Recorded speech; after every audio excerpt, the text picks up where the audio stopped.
Hopefully. I think we're good.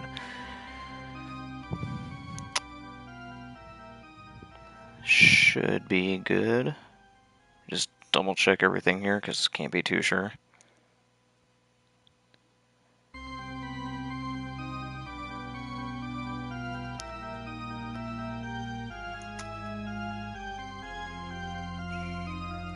Alright, yeah, we're good. Okay, so, yeah, been a hot minute. We're back to Castlevania again after our little Star Wars binge that we had. And as I said, I plan on playing these other games too. It's not just Dawn of Sorrow. We did Dawn of Sorrow last time, and I want to do the other two games too, because, you know, these are great games. So the next one that I'm going to play is Portrait of Ruin. Let's watch this real quick.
God, I love seeing that in HD. Okay. If I remember right, yeah, I gotta make space for another file here. Because they're all taken. Oh, what do I do here? Which one do I want to delete, though? You know what? We can get rid of that one. I'm not worried about that one right now.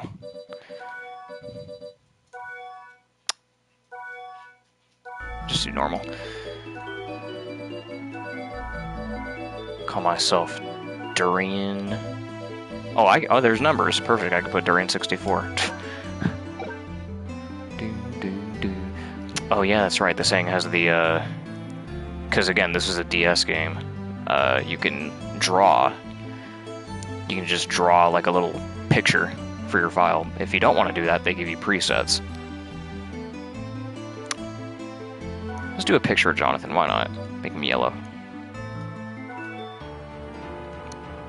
Okay, we got our little prologue scroll here. 1944. The world is in chaos. The Second World War has claimed millions of lives, leveled cities, destroyed nations. The souls of the war's dead blanket the planet, lost, hurt, and angry. Their anguish summons an accursed castle of legend. It has appeared many times throughout history, bringing with it evil and darkness. The castle of Dracula, the Lord of Darkness. It arrives in mankind's darkest hour to push us over the brink, into ruin. I guess you could say, Portrait of Ruin. Who's this guy? Oh, hello, question mark, question mark, question mark. That whip! There's no mistaking it. You're Jonathan Morris. Good eye, and you are?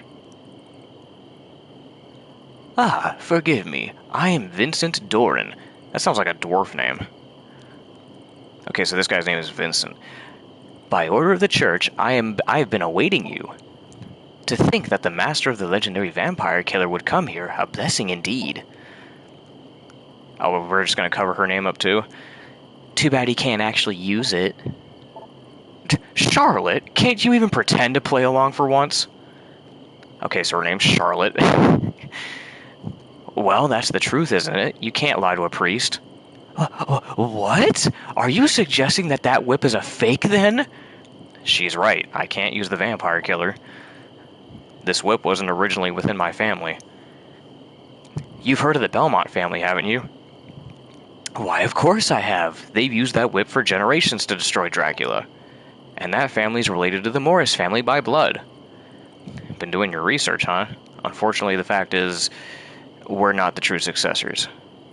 But hey, no problemo. I've won every battle till now without the whip. Not one loss. Oh yeah, I forgot that's a thing with this port. I guess there's like this weird... I think I mentioned it in Dawn of Sorrow. There's like this weird like dialogue, like this issue with the dialogue that they changed for some reason. So now for some reason you're going to hear Jonathan say no problemo a bunch of times because he doesn't say that in the original. I don't know why they did that. Not only that, I'm here too. Yes, I was wondering about that. You are... Well, excuse me. If you're from the church, then remember this. I am Charlotte Allen. Allen, that's a new name we haven't heard yet. Charlotte. I've heard that name before. Charlotte. Oh my god, you're Charlotte from Charlotte's Web. Oh, you must be the great magician everyone's been talking about. Great, you say? Unbelievable! To think that she was a mere child. Pfft. Fucking... Oh, well, I mean, she's such a lovely young lady. Aw, you heard that? Jonathan, he called me lovely. So anyway, Vincent, you got any business with me? Pfft, fucking anime tropes. Oh, yes, I do. I've been ordered to assist you in your quest. I've brought potions with me, but... Okay, so he's a shopkeeper. Well, what? It's a matter of, economics. You want us to pay you, right? Well, if you insist. Sure, no, see, there he goes again with his no problemo shit. I think we could take care of that. You can take care of that. Yeah, because I'm the moneymaker around here, bitch. But more importantly, the castle. Is that really Dracula's castle? No one has seen Dracula thus far. However, the church insists that it is indeed Dracula's castle. No doubt about it, the castle is pulsing with dark magical... But man, we're talking up a storm here, aren't we? I can't imagine anything about the castle or Dracula that I studied in the books. Sounds like fun. Come on, better get going then, Charlotte. Right with you. Alright, good, let's go. Be careful. I'll search for a safe place. I'll meet you inside. Farewell. Okay, good. Let's start moving. Okay. So, I think this is the only DS Castlevania game where the main protagonist is a whip wielder. I mean, in Dawn of Sorrow, you get to unlock Julius mode, but that's like a bonus mode. That doesn't really count. In this game, you actually play as Jonathan Morris, who actually wields the whip. Now, the neat part is that you don't have to just use a whip. You have, like, inventory. You have, like, different weapons that you can use, which I guess is neat for some people, because I'll give you an example, like, my bro. For a while, he wasn't too keen on games like this. Like, he wasn't a big fan of Castlevania because he wasn't a fan of, like, the whip combat. So, you have the option in this one. If you don't like the whip, then you can just use a sword. So that's pretty neat. But me, personally, I've always been partial to the whip gameplay, because to me, that's what Castlevania is. It's all about the whip gameplay. Change cube. Switch main character with triangle. Oh, there it is. There's the meme. Okay, enough of that. Call cube. Call partner with circle. Maybe if there were two of us, yeah, that's why I summoned you.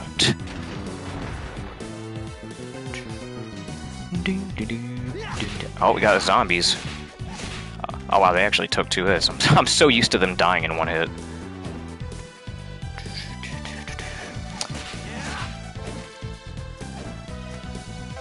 Tome of Arms. Okay, so these books, these are for Charlotte. These are going to be her main form of weaponry,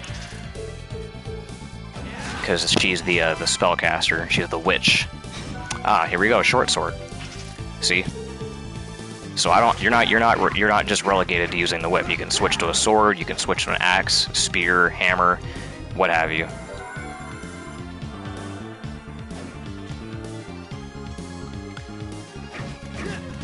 And I'm probably going to be sticking with the sword, and like, as much as I like the whip, I'm probably going to stick with whatever weapon does the most damage, just for, you know, damage sake.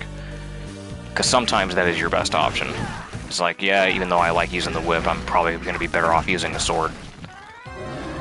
Oh my god, it's the behemoth. Classic mainstay Castlevania enemy right there. So he's chasing us right now. We just gotta break through these breakable pillars. And we're gonna climb up here for a beef jerky. Is that what we're calling them now? Yeah, beef jerky. Restores 29 HP. Alright. It looked like a chicken leg to me, but we're just gonna call it beef jerky. Last time I checked, beef jerky doesn't have a bone in it. Okay, so we're gonna follow him. What do we have here? A knife. A throwing knife used by hunters. Okay, so these...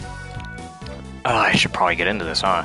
So, we have our sub-weapon here. You can see it takes down our green meter up there. Damn, that takes a lot of magic. Save point? Alright. So, about...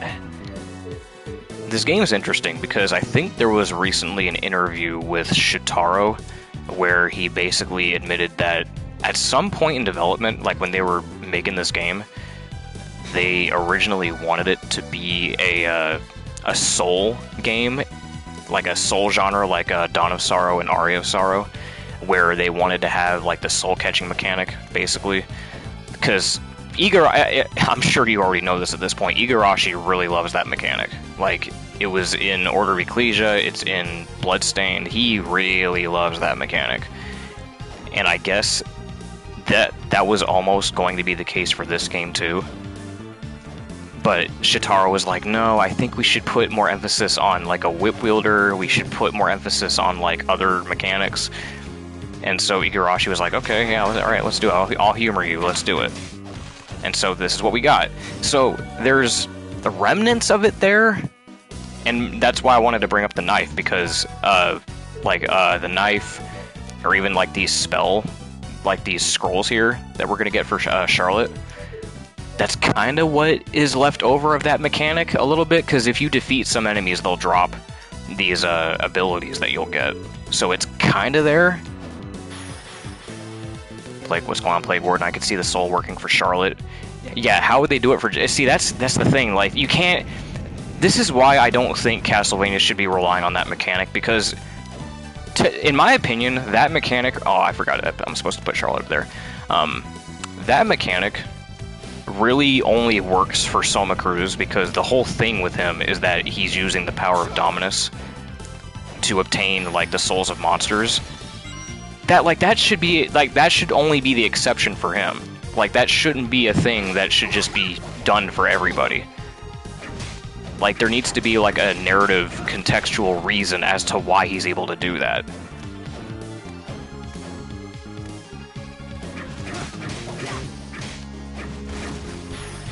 Book of Spirits. Okay, so now we'll get to see the names of the monsters. Okay. Headguard. But yeah, it just bugs me, because it's like I'm not against the mechanic, it's just that I don't think it should be, like, spammed in, like, every fucking game. Because Igarashi was definitely on track for doing that. Like, he was just gonna use it for every game, dude. It was like, calm down. I get it's a fun mechanic, but... Alright, who's this? Something's here. Who the fuck is this? Not human. A monster? No evil from him. Ah, you can sense my presence. Who are you? A ghost, as you can see. Ghosts have no need for names. Incredible! He managed to stay sane despite the castle's evil influence. How is it possible? I don't know about you, but he sure seems shady to me. And slim, on top of that. Think what you will. It's your choice. However, can you truly destroy me with a whip you can't even use? Only one way to find out!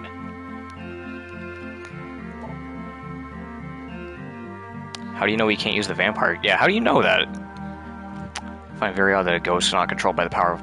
Yeah, what gives? Smart girl, compared to this foolish boy. Just before I died, I cast a magic barrier on myself, binding my soul to this place. A spell was placed on me by an evil fairy. Okay, I had to do it. I'm freed from the castle's control, but I'm trapped here.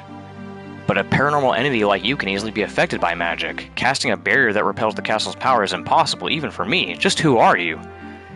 My name is meaningless, but I suppose you need to call me something. Very well. Call me Wind. Well, aren't you a fucking badass? Mr. No need for the mister. Just Wind is fine. Alright, Wind, what are you doing here? Didn't you hear him? He's trapped here, remember? I understand that, but if he truly has this much power, he could use other methods besides just binding his spirit here. My. You really are a bright little girl, aren't you? Oh god, she's gonna... Stop treating me like a child! My name is Charlotte. Okay, got it. And who is this kid? And who are you calling a kid?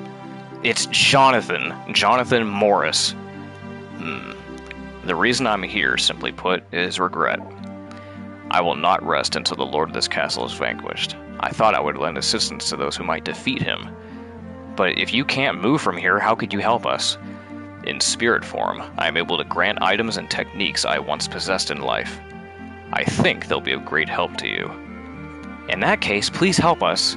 No, I've been able to do fine without any of his help so far, so why don't you just... Right, so far. But this is Dracula's castle. Even if you could use that whip, we would still be in great danger. Don't you remember your father? Enough about my father, a dead man who leaves me to fulfill his destiny. Forget him. Sorry, but still. No, wait, I'm sorry. Guess I got a bit carried away. You might be right, Charlotte. Wind, perhaps we could use your help. Would you help us? No. If you can complete the tasks I give, only then will I help you. Okay, so this is our side quest guy. This is where we're going to be getting our side quests from. And this is also where we're going to be getting a lot of our weapons, techniques. So, preparations. The priest should have some useful things for you in the next room. Get the potion and the map. Okay. Deal. Let's go, Charlotte. Oh, hey, it's you. Oh, well, welcome back. So you're selling your potions here? Well, there aren't many now, but my stock will increase little by little. For a price, right? Yes, I'm afraid so, Master Jonathan. Don't try anything shifty, and don't even try to lie. It is true that rural churches are short on money, so they say. Oh yeah, this takes place in, like, didn't it say 1944 or some shit? Like, it's like during World War II. Anyway, let's see what he's got. Okay, we need a potion and a map. We already got 3 potions. Okay, you hear that sound effect? That means that the quest is finished. Anyway, let's check out what else you got here. I've only got 900. Oh my god. Alright, well, you know what? That's fine. So, there's a neat little glitch with Mr. Wind here. If you, and yes, I will be taking advantage of this because it's going to help out a lot. And they didn't fix this for the port. I think if you double click on the finished objective and then you back out, it gives you the reward, but it doesn't get rid of the quest marker. So watch what happens. Lizard tail. Okay. Now that doesn't really matter too much because it's a ability, so we're not going to be able to duplicate it necessarily. But this is really handy for, like, duplicating items. And we'll do that later. Now you should be able to advance deeper into the castle. If you complete the tasks I give you, I shall teach you even more, including magic skills. Master them, and I might entrust you with some items from my past. Sounds good to me. Oh, one more thing. Regarding this castle's lord. You mean Dracula, right? I've read books about him.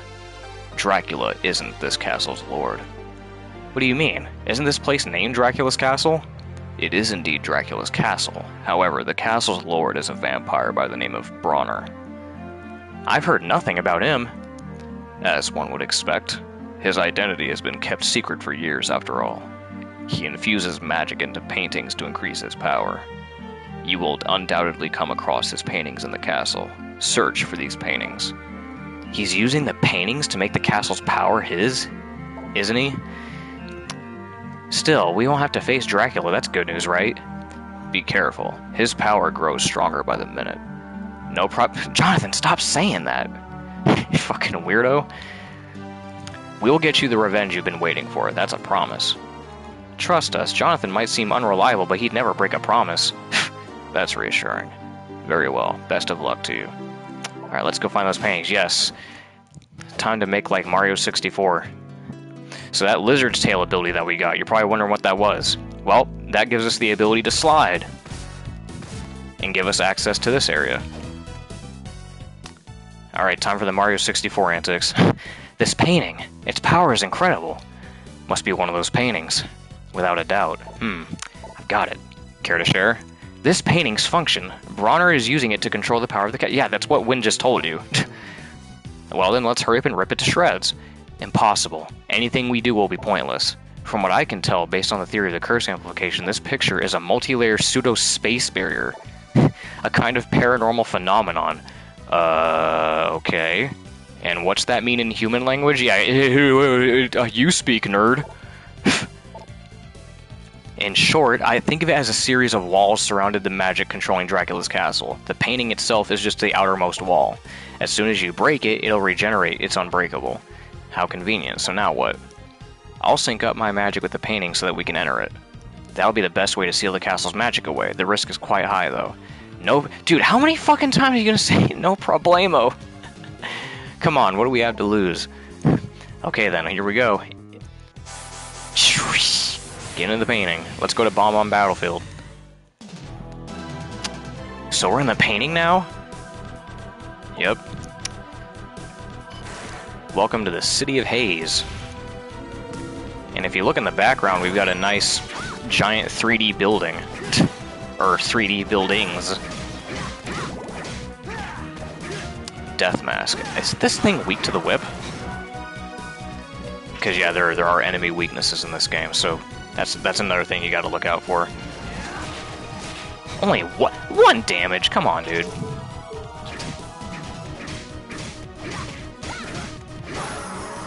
Okay, cool, we leveled up, now we're level 2. Clover Tiara. Okay, let's start getting into the swing of things. We've been doing cutscenes too much. We gotta get into some fucking action.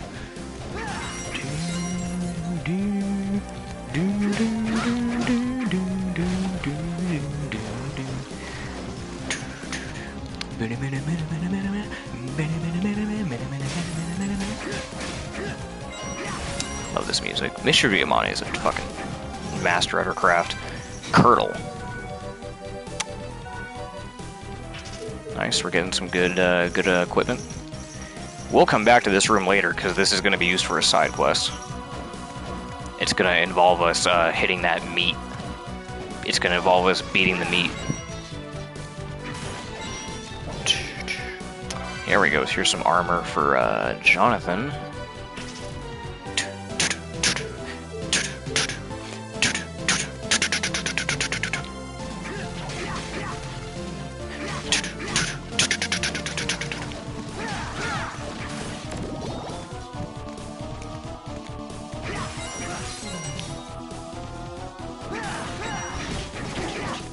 Yuzo Koshiro did most of the music? Huh. I forget that Michiru Yamane has, like, co-composers. I just keep assuming that this music is hers. I guess it does sound different from her usual stuff. Especially this track. Like, I mean, it's a good track, it just doesn't have, like, a... This is my second this was my first.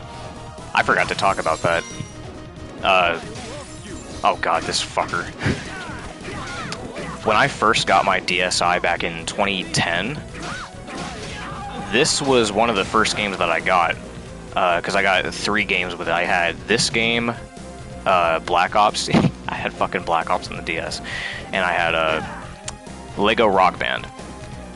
And so this was like the first... This was the first Castlevania DS game that I played. It was also the first DS game I played in general. And I had a ball with this.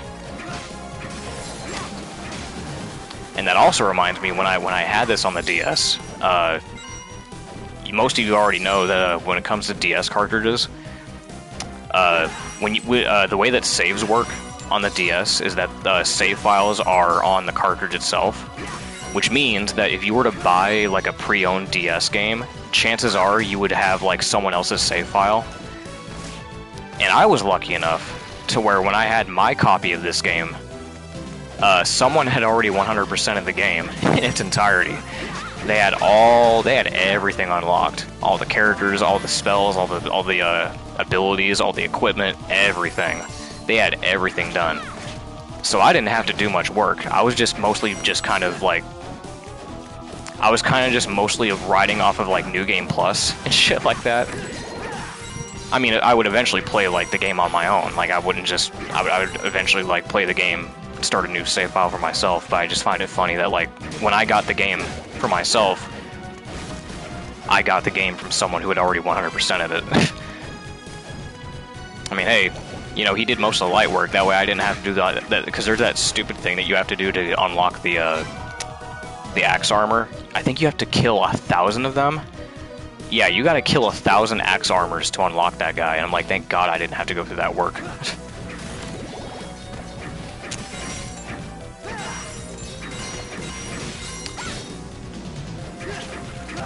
Rotten meat. Speaking of composers, I think I forgot to mention this during the Dawn of Sorrow stream, because I know that there was a co-composer for that game too, and the co-composer for Dawn of Sorrow was actually the same guy that did Castlevania 64. Okay, get this fucker out of here. I see a new whip. Oh, and he dropped a cape. Perfect. Leather whip. Okay, good. This does more damage. Perfect. And it's the leather variety, my favorite. Because if you know me, I'm not a big fan of the chain whip. Not a big fan of the chain whip. I don't hate it or anything. It's just preference. I've always been partial to the leather, because I just like the whip crack. I like the sound effect better. The whoosh. Because you don't really get that with the chain whip. The chain whip is more like, you know, clinging noises, like the chain rattling and the clinking and the clanking. It's like, it doesn't really do much for me. I mean, I'm sure it looks cool in some aspects, but oh, I almost missed that. Enamel pinwheels. Wait, was that better? Oh no, she didn't even have anything yet. Never mind. I was like, I'm looking for stats that don't exist.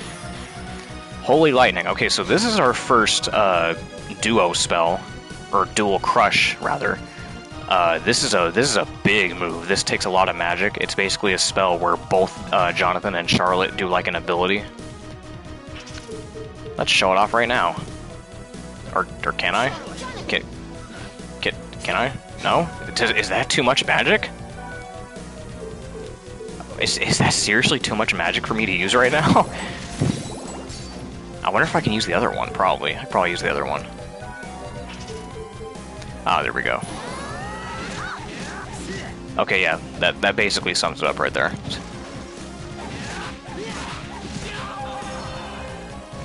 That guy is such a weird enemy. So yeah, if you didn't notice, the thing with this guy is that if you approach him, he has one of two things. If you're Jonathan, he'll try to stab you. Like that. But if you try to approach him as Charlotte, or any girl for that matter, he does that. Fucking stupid. Dedicated. Even when I'm sitting there kicking his ass, he still has it. He still has the audacity to hold out a rose for me.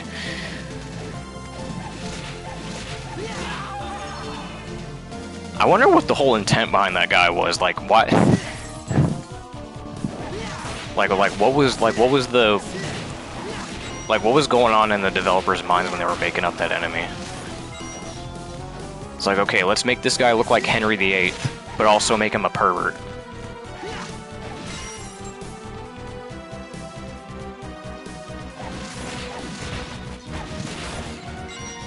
That was a peeping eye. It was a 3D peeping eye, too.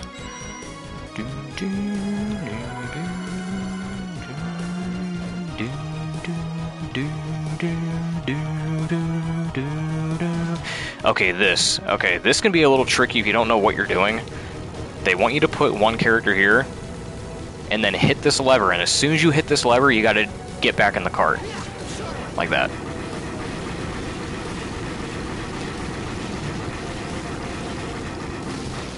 And he still pulls out the rose from Marie. Yeah, I was gonna mention that. That is a weird part. If you play Richter mode, and if you come through here, because in Richter mode, you know, Jonathan is Richter and Charlotte is replaced with Maria. So you can approach him with Maria, who I believe is supposed to be like, what, 12 in this game? Yeah, I think she's like 12 in Rondo of Blood. He still does it. He still is like, oh, I love you. Fucking weirdo. Come on, get back here.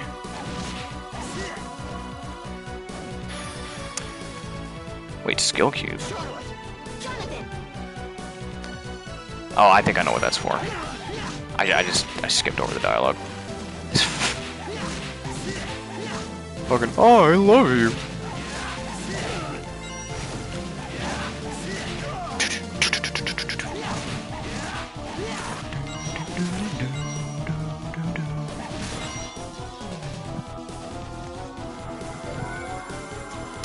Alright, we're getting close to the boss. We're almost done. These stages aren't too long, by the way. Like these painting stages, they're not too long. I think they take like maybe like 10 to 20 minutes to finish on average. Maybe a half hour sometimes. They're not too long.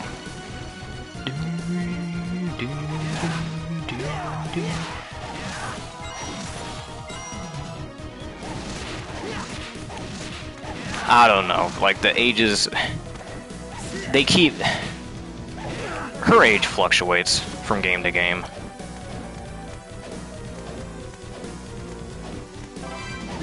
And yeah, Chameleon's right, it is 5 years later, not 3.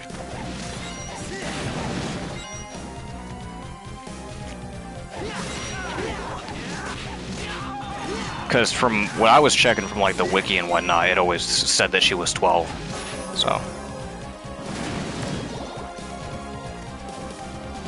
And I just tend to stick to that. Point is, she's a kid.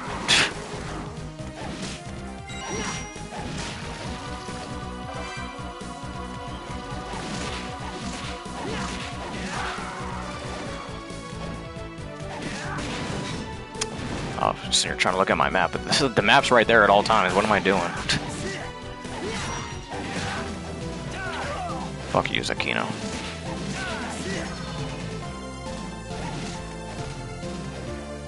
Okay, are we getting close to the boss? Point is, Aquino needs to be arrested. Yes, he does. Fuck. Like, we're sitting here trying to argue about the age of Maria. It reminds me of that that skit from Family Guy where I think it was like a To Catch a Predator skit, and they knock on his door and he's like, they're like, "Are you aware that you're here to meet a 14-year-old?" He's like, "No, I came all this way to meet a 12-year-old." Or I think it was the other way around. It's like, bro, the point is, it's still a kid. Doesn't matter, like, what's the difference? 14, 12, does it matter?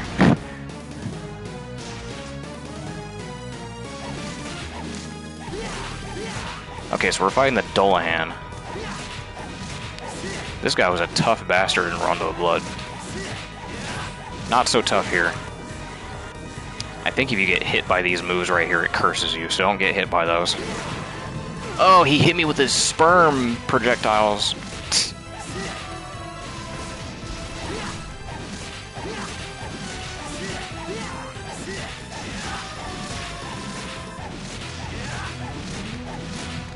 He is, yeah, he's based on Henry VIII. Yeah, I figured that.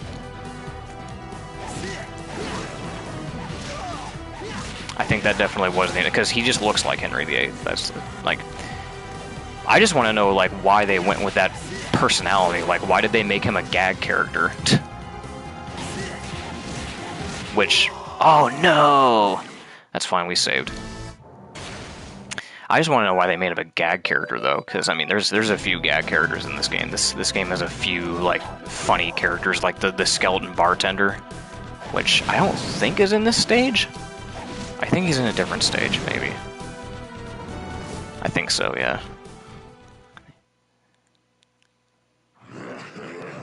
I wasn't paying attention to my health, and we have potions, so I don't know why I didn't heal. Okay, let's take this serious. Oh no, Charlotte, why did you have to get hit by that? The bartender is here. We missed him. Oh no, we did. We killed him already. I just didn't acknowledge it. I remember when we killed him. I didn't miss him. Actually, you can see on the map where he is. He was like toward the beginning of the stage. I killed him. I just didn't acknowledge it. Shame on me. I should have pointed him out when we killed him. But I was busy talking.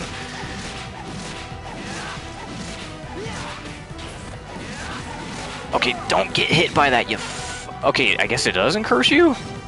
I thought it did. Oh, Charlotte, you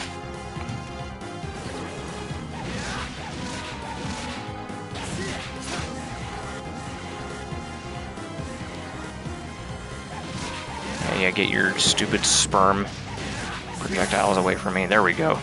Alright. So that's the Dullahan out of the way.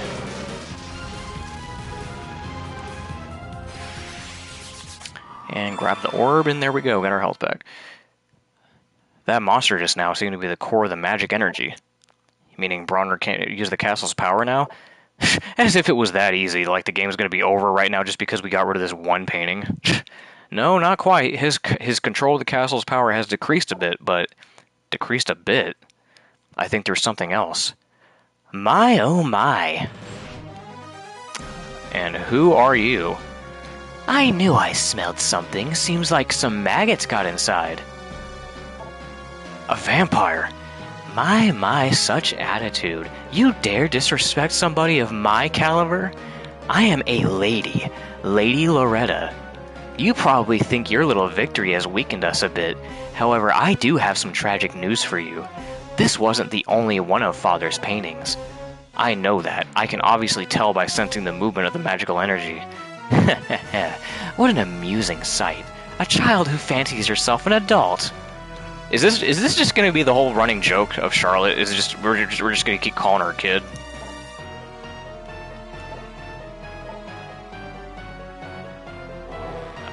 Buddy, you can't. Yeah, you kind of can't use the vampire killer, dumb fuck. Jonathan, what are you doing? Unfortunately, I have strict orders from Father not to fight you. Now, if you'll excuse me... Why did you stop attacking? It was like some strange power was... Oh, never mind. I'm sure it was nothing. Probably just imagined it. Sorry. Oh well, like that vampire said, I sent other paintings. Yep. So it's gonna be like Mario 64. We're gonna have to go inside the other paintings. We gotta go find Wet Dry World. We gotta go find Tall Tall Mountain. Yep. Alright, let's head back.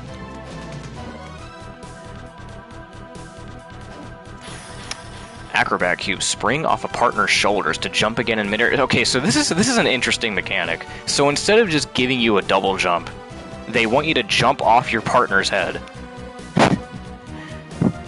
Which, eventually you'll get a double jump. But for right now, they just want you to do this awkward-ass double jump by just jumping on their head. Oh, wow, okay, I just noticed that this whip does 7 damage. I remember when the vampire killer only did like 1 damage to him, and now we're doing 7 damage. Cape? No thank you, I already got the hero's cape, motherfucker. I don't need that basic-ass brown cape.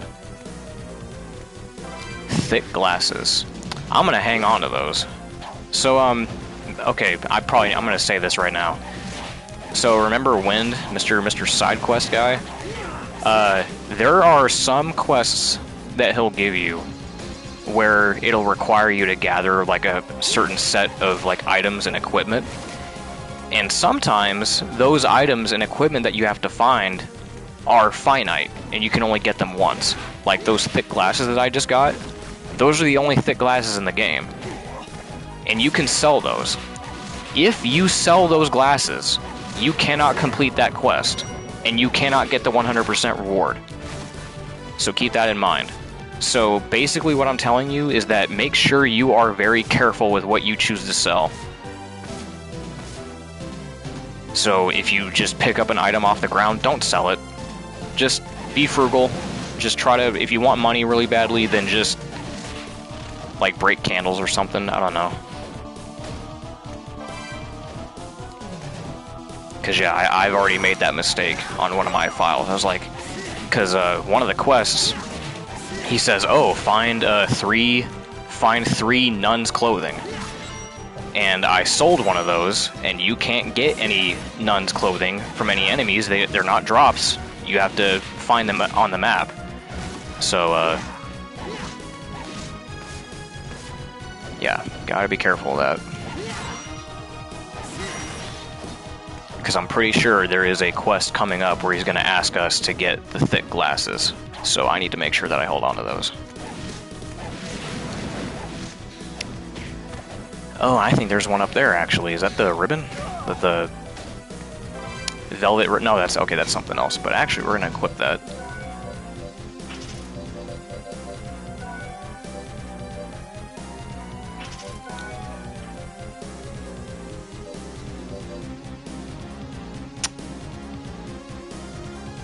Why not?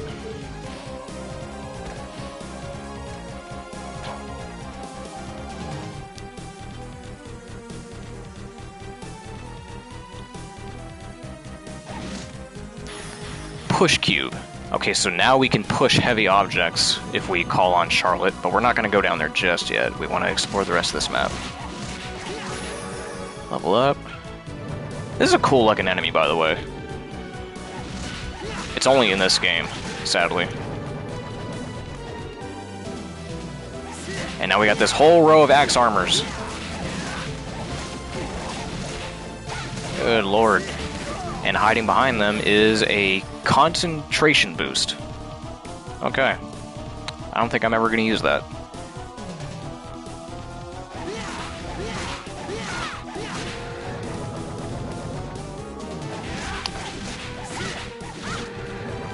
I just noticed that the creature that they're riding on top of is just like a color-swapped warg. Gale Force. Is that good? I don't remember. Let me check. I guess I'll keep it.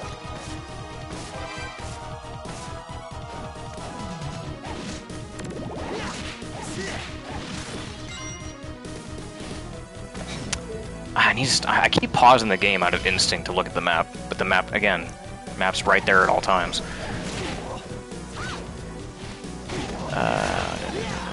Alright, well, we got the warp points, now we can just warp back to the castle. So, if you haven't put it together, Dracula's castle is basically just going to be the hub world. You know, that room probably would be at the axe. No, not those axe armors. Nope. You see, you think it would be that easy. That's not the axe armors that they want you to kill. They want you to kill the old axe armors, the blue ones, and those guys are rare to come across. There's a room in, I think it's called 13th Street. There's a room that has like 2 of them, and there's like a method you have to do where you have to like jump in and out of the room to kill them fast enough. It's tedious. It's really tedious. See, that's what I thought. I thought you had to kill those, like, the row of axe armors that we just fought. Nope. That would be too easy. That would be way too easy. Okay, so we got another quest. Supersonic Punch. Go to the butcher in town. Okay, this is the meat quest that I was talking about. So we're going to go back and do that real quick. And to do that, we have to make sure that we don't have a weapon on that where we just do punches.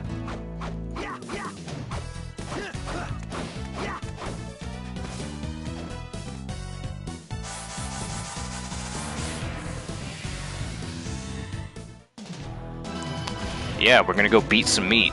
Watch, we're gonna go beat meat. That's literally what the quest is. We gotta go beat up some meat. That's out of pocket. What did he say?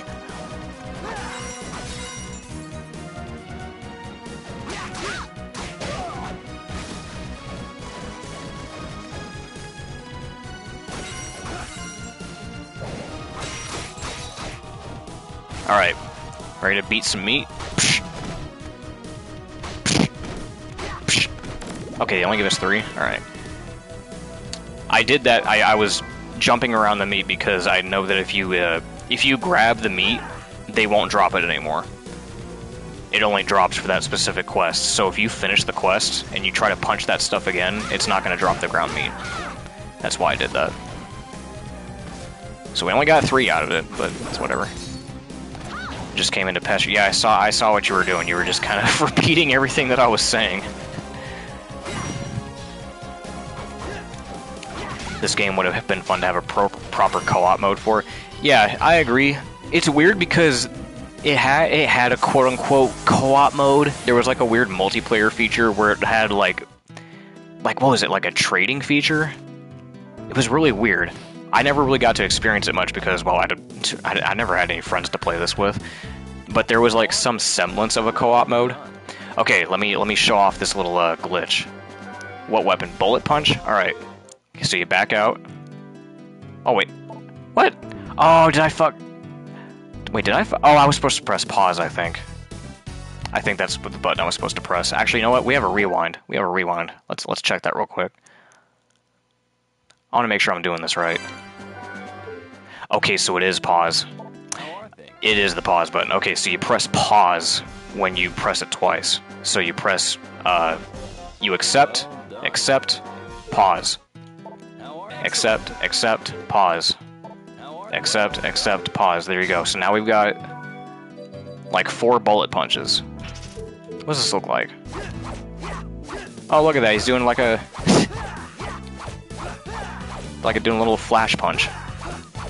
Probably worthless, though, so I'm probably not going to use it. I'm going to sell it, though. This is really handy for making money.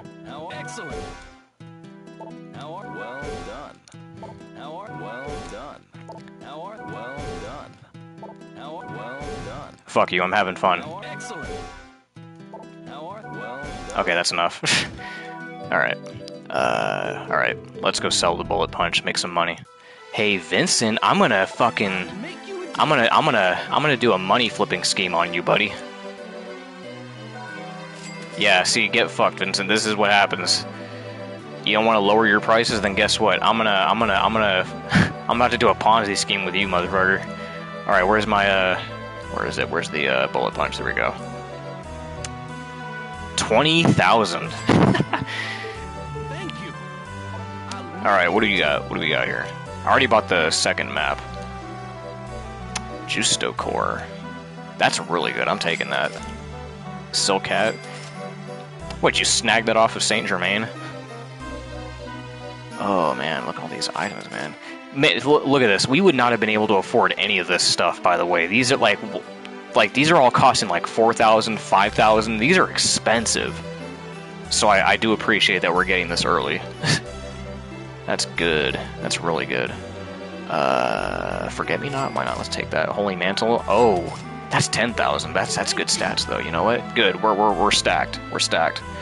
Oh, we got the cream pie. We got the cream pie. Oh, we're gonna have a grand time when that comes into play.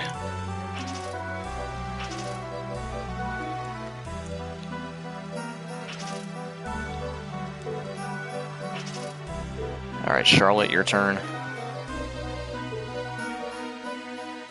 I guess I didn't get her anything, did I? No. Oh, no. Oh, actually, yeah, keep that equipped. I'ma hopefully be back. Alright, Chameleon. I should still be here for like a few hours. I would like to beat the game in one stream, but I don't know how likely that's gonna be, because this game's kind of long. At least a little bit longer than Dawn of Sorrow, at least. I don't think I'm gonna beat it in one stream. I don't think that's gonna happen. This might end up being a two-parter.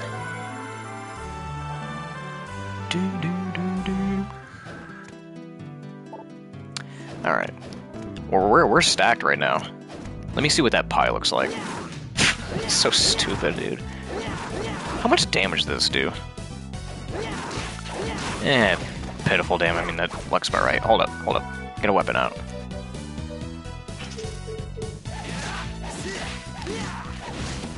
Oh yeah, I forgot to talk about this. So I'm a little bit disappointed. Another reason why I've been putting off streaming is because recently, like a week or two ago, yeah, like a week ago, I think, week and a half, for some reason, I have a 4K Insignia television, and for some reason, out of nowhere, when I was just playing some Marvel Rivals with my bro, it just kicked the bucket. The screen went black and it just died for no reason. Like, at first I thought it was because of a power outage or like a power surge, but it just it just died. Like, I guess I tried looking into it, and I guess apparently there's like an issue with like the backlight or something. They're like, oh, if your TV does that, then it's a sign that you have a like a dead backlight. I was like, what? Like, we've had the TV for like just over a year. How can it already be dead? I've never seen that happen with a TV, period. Like, how does a TV just die on you? So, for a few days, I was without a TV, and I had to kind of just rely on my laptop for a bit, which was really disappointing. And then I had to look for a spare. Luckily, we had a spare laying around in storage. It's a little crappy. It's a little crappy little 24-inch LED 1080p television. I mean, it gets the job done, but compared to a 4K TV, it was like a 40-inch 4K television. I was like, dude, this thing looks like shit. And frankly, this TV looks worse than the 1080p television that I had a while ago. This is an even bigger downgrade. I mean, there's nothing wrong with 1080p, but because of like the size of this television, the pixels look terrible. Like, the pixels are all jagged and shit. It looks really bad.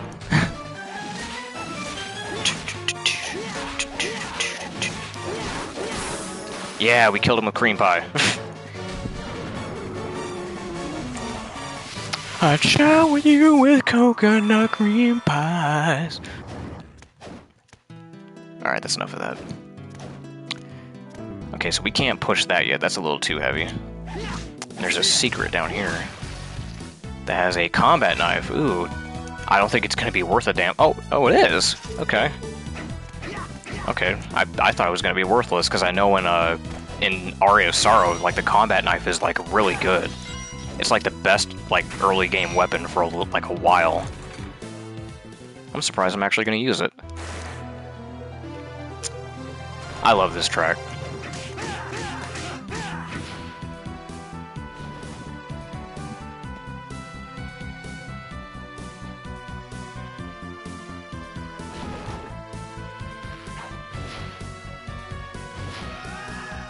Damn it. Okay, I was trying to let you listen to the music for a second. Get stabbed. Shank, shank, shank, shank, shank, shank, shank, shank. And...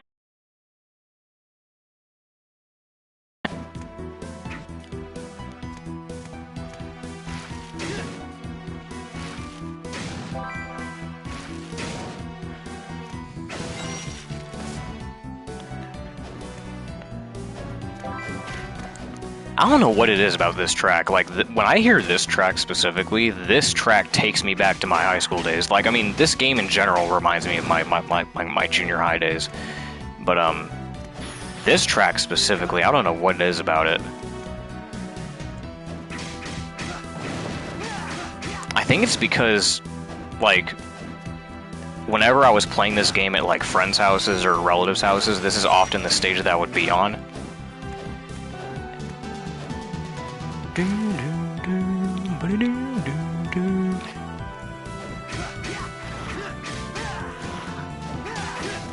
Frozen Shade with a bunch of mudmen. God damn it. Okay, we're level 9 right now. Yeah, I definitely feel like this is going to be a two-parter. There's no way I'm beating this in one stream. Because here's the thing, there's 4 main paintings. There's 4 of them. But the problem is,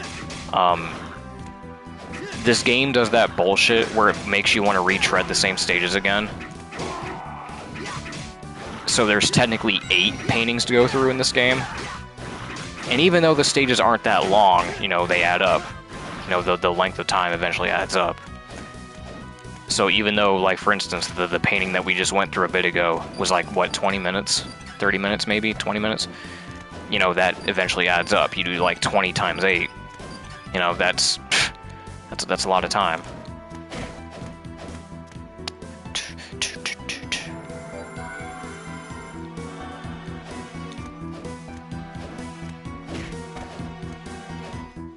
God.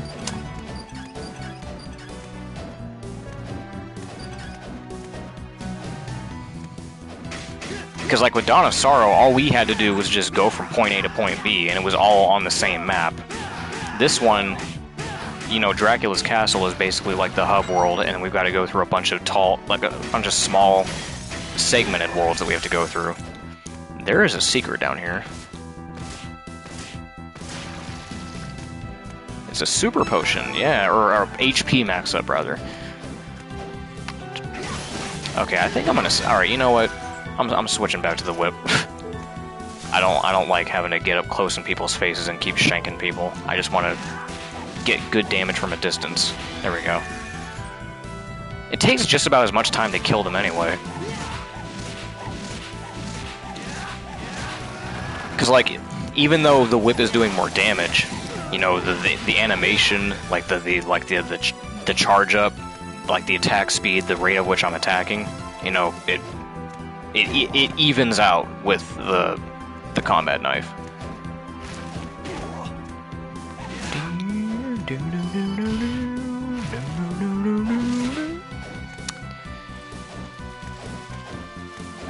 Ah, the coolest enemy in the game.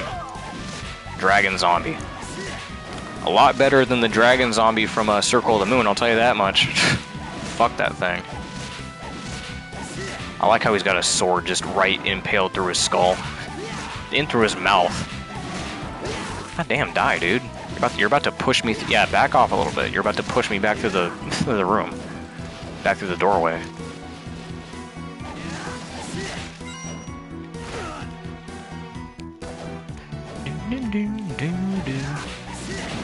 Bunch of mermen. Oh no. Oh, Meunier? I don't know what that dish is supposed to be.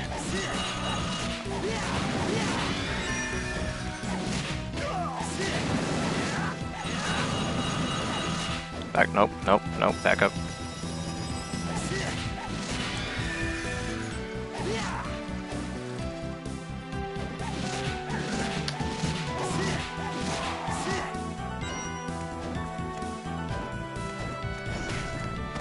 You know, I never brought this up before, but I know it's like a meme within like the Castlevania community to like make fun of the map structure. We're like, how is this supposed to be a castle? Like, what am I even looking at? But it's like, if you look at it as like an internal like structure, if you look at it as like an internal map, it makes sense, right? And like you'll see it better when the map is filled out more. But like, if you take the map and you like draw an outline on the outside of it, it looks like a castle. What we're seeing right here on our map screen is just the interior. You're looking at like the interior rooms and shit. You're not looking at the castle itself. You're looking at like the inside of it. And people, I mean, it's like, yeah, it's easy to just take the piss out of it and just be like, oh, look, how is this supposed to look? Does this look like a castle to you? Like, yeah, it does. If you know how like interiors work, if like interior design works, and if you can just draw an outline for yourself, maybe. Oh, is there a potion? Yeah, there we go. Fuck you, Bat. I said, fuck you, Bat. Did that Mudman just have spikes come out of him? I don't think I ever noticed that. Why are there spikes inside you guys, huh? Is that a bandana? It's a blue bandana. Probably not worth a damn, though. It has a strength boost. I kind of want to take it. It only... Oh. It lowers your intelligence quite a bit. Well, because we have the Silk Hat. Yeah, because we're wearing a Silk Hat, it makes us look smarter. So if we, Man, I kind of want that strength boost, though. Even though it's only 1 point. Do I really need it? Do I really need the intelligence boost? Because I'm not really using magic that much. Just fucking put the bandana on.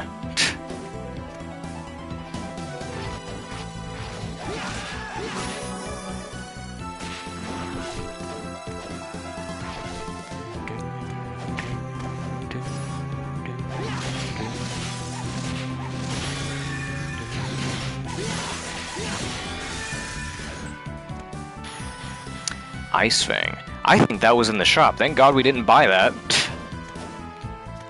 would have been a waste of money. I think I see a... was that bronze curse?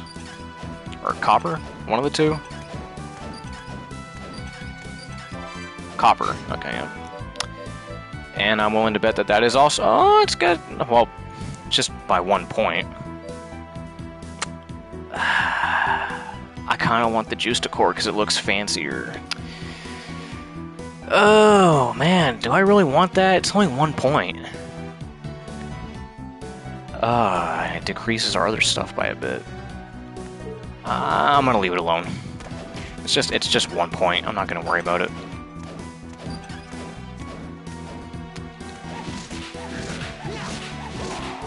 Like that juice decor was like what, 5,000 gold? I'm gonna use it for all it's worth, damn it.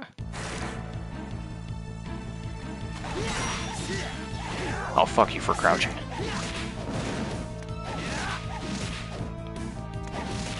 Wow, 3, 4 hit, 5 hits to kill a Skelerang?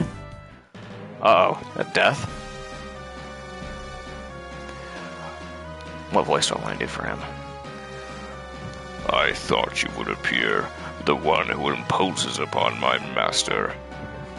He's swirling with black magic. I've read about him. Dracula's eternal servant, Death. What, not like the Grim Reaper incarnate, not like the god of the dead? So just Dracula's servant, Death? Okay. That's a whole conversation in and of itself, but I'm not gonna get into that. Dracula isn't this castle's master anymore. Why are you here? My, what an odd thing to say. This castle belongs to Lord Dracula, to him and no one else. I get it. You've joined forces with Bronner because you're thinking of resurrecting Dracula, aren't you? Bronner? Who are you talking about? There's no point in playing dumb. We already know the current master of the castle is a vampire by the name of Bronner. Vampire Bronner. Even with my power, I didn't sense that. This needs to be dealt with before the return of my... Why is that capitalized? What is this, Return of the King? Return of my master. Why is that capitalized? What? You really didn't know? Well, it doesn't matter. You're connected to Dracula. Ice Fang is the twin Ice... Huh. I'll have to look at that. I'll fight you right here now. Ha! With that useless whip of yours. At least your dead father was strong enough to yield it. That was a... that was another weird change in this port. He said something else. Oh, and to think that he needs a little child to admonish him. Again with the... that stupid child shit. Sorry, Charlotte. Whenever someone mentions my father, I just lose it. I start seeing red.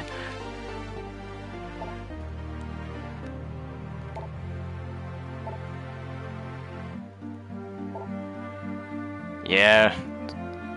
So yeah, if you didn't put it together, yeah, Jonathan Morris is supposed to be the son of John Morris, the main protagonist of Castlevania Bloodlines.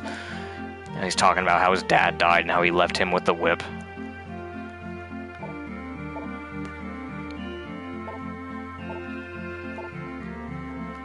Yeah, enough talk about the father. Let's move. Let's get a move on. Fuck you two. That was weird. I think I screwed the cutscene somehow by pausing. Made everything black. Alright, so you said something about Ice Fang.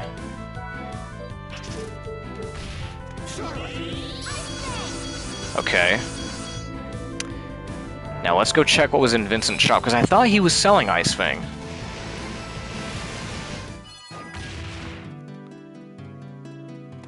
I could have sworn that's what he was selling. Or it was some other ice-related move. I'll make you a deal. Oh, Ice Needle. Okay, yeah, alright. Thank you. My bad. My bad, Dad. I can't read.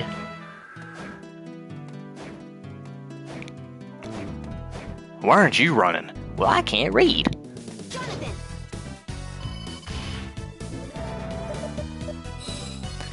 Anyway, back to the Great Stairway. We gotta make our way to the next map.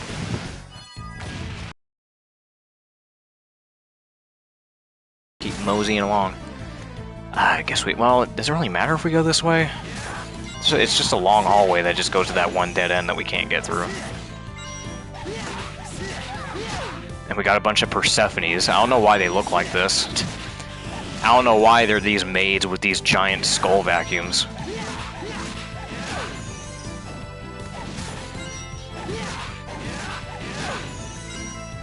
And not only are they maids, they're like, they've mastered like Kung Fu or some shit.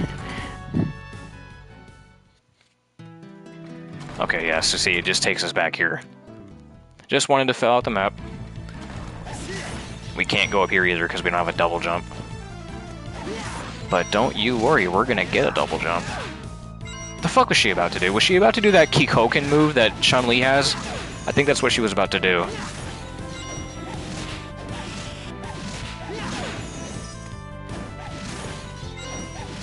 I think she was. Let me see if she does it again. No, that's the kick. That's the kick. Come on, do your Chun-Li move. Come on. Yeah. Oh, well, what? Not a Kikoken, but she did like a palm. She did like the palm move. Like fucking Neji Hyuga over here. Like fucking. She fucking did like the 8 trigrams. 8 trigrams air palm.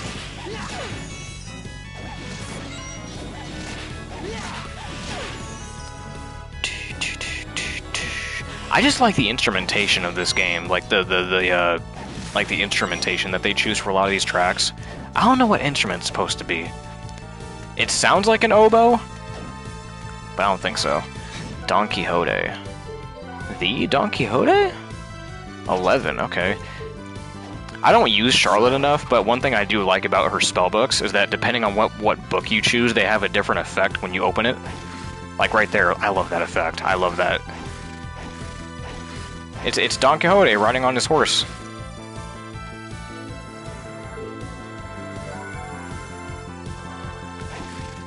Oh, and even I just noticed there's a windmill behind him too. Yeah, I like.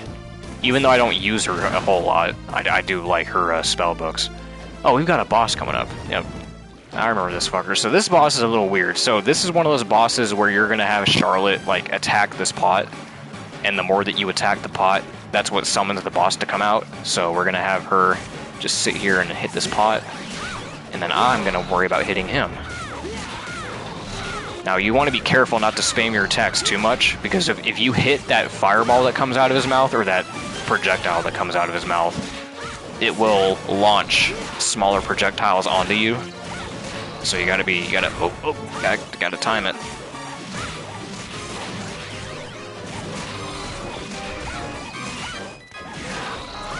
Oh, I was about to do it again.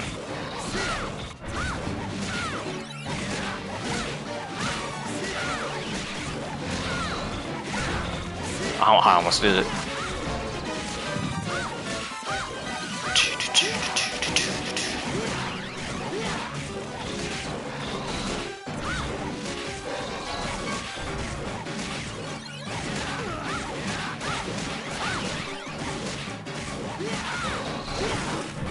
That pie does 15 damage.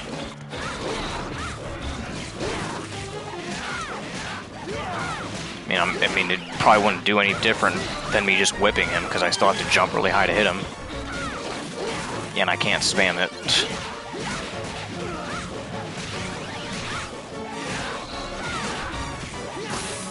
Yeah, riveting gameplay. Thank God, just die already, dude. Jesus Christ, I don't think people want to keep watching this. Alright, now we can move on.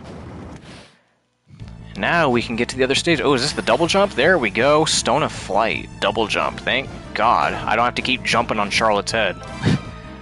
I mean, I'm probably still gonna have to do it at some points for the extra, height, but, yeah. Aw, oh, fuck you. Wait, wait a minute. We already mastered the cream pie? Huh. I didn't think we'd master it that quick. So, yeah, you're probably wondering what I'm talking about. When it comes to your sub-weapons right here, how did we already... wait a minute, how did we master offensive form? I didn't even use that thing. What? Alright, whatever. So, whatever SO weapon you have, you can master it. If you use it enough times, it'll like increase its mastery. And I guess we've already mastered the cream pie. That was quick. And I know that there's an item that you can get that increases your mastery rate. But that's expensive. That's an expensive ass item.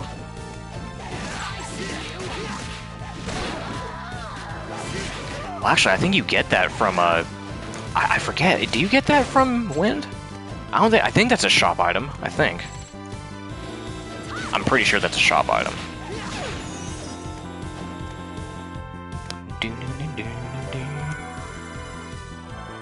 Okay, so now we are about to enter the second world, the second painting.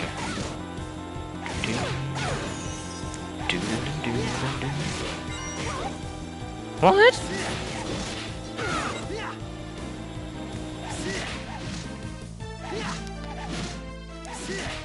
Per enemy, not per hit. Okay. You know what it was? I probably, because I killed the behemoth with the cream pie, that's probably what contributed to that. Okay, so now we were ending the next painting. And we're in Egypt. Sandy Grave. Yeah, we're in ancient Egypt, boy. And look, we're fighting the mummies that were in the intro cinematic. Yeah. With the 3D background, with the 3D Sphinx and the 3D pyramid. And then these guys just kind of like infinitely spawn, I think. Well, quote-unquote infinitely. I think like after a while they stop spawning, but it feels like infinity. Oh hey, it's the stone mask. Yeah, these fucking JoJo references. How good is it though?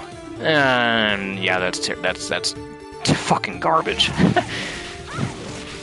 I wanted to equip it for JoJo's sake, but that is terrible. Those are terrible stats. Those are garbage stats. Sandworm. I think it poisons you, or is that the other one? I think it's the other one that poisons you. Come on. Charlotte, get out of there. Are you trying to get sucked and fucked by a worm? Well, we're not doing this hentai shit. Get out of here. If you come down here into this fleshy pit, you get an HP max up. Why is it a fleshy pit down there? Oh, here they are, the red skeletons, the guys that we can't kill. But actually, in this game, we can kill them. One of the few times in Castlevania where we can kill these guys. There's a whip that we can get later on called the Undead Killer. And then we can actually kill those guys. Because typically, red skeletons can't be killed. They usually serve as more of an obstacle than anything, but in a handful of games you can kill them. In Curse of Darkness you can kill them, in this one you can kill them. Maybe it was the belly of the worm, maybe.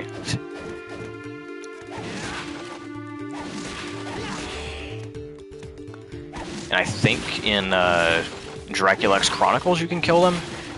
I forget if they were... Well, okay, in Dracula X Chronicles, I know that there's the red skeleton pillars that you could break. I forget if there's actually, like, red skeletons in that game, though. I forget. It's been a while. What the fuck? Amphisbaena. This is another enemy whose name changes a lot. Hey, lady, I can see your ass crack. I can see your bare ass crack. Your pixelated ass crack.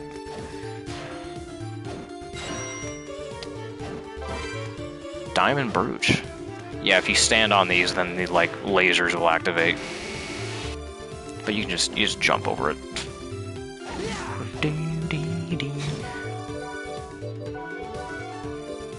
Ooh, that's really good stats.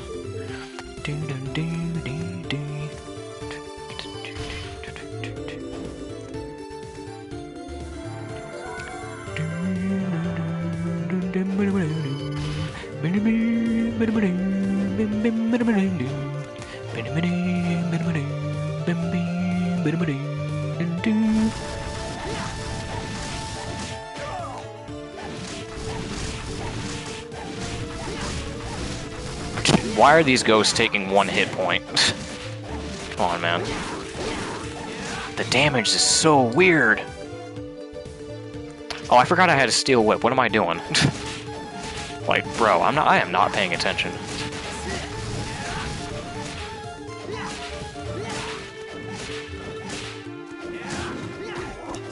And even then, the steel whip is only doing like 2 extra points of damage. Against ghosts, dude.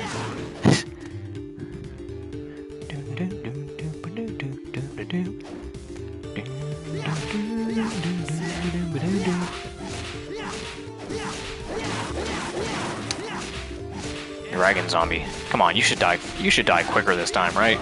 I got a new whip. I got a new whip, cuh.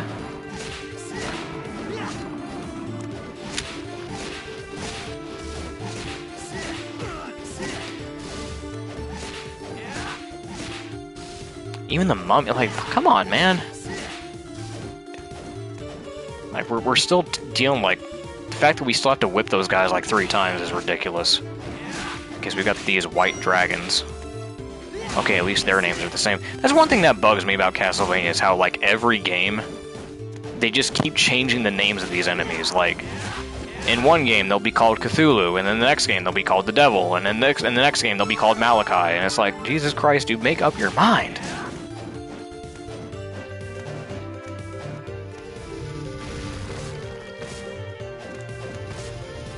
Okay, so we've got an Indiana Jones style boulder here. Just got a straight. Oh, and look at that! There's a gold body fucking breastplate up there, and I can't get it because I can't get high. I can't get high enough. I can't get stoned off my ass enough to get high enough to get up there. Need to heal.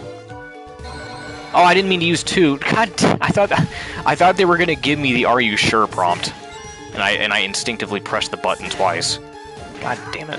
Well, you know what? That's fine. They repay us with a high potion, guarded by this jumping mimic.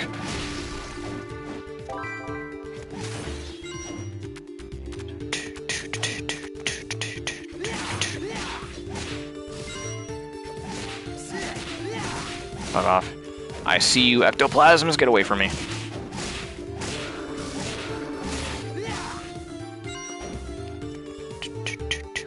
Oh, there's a spittlebone right there.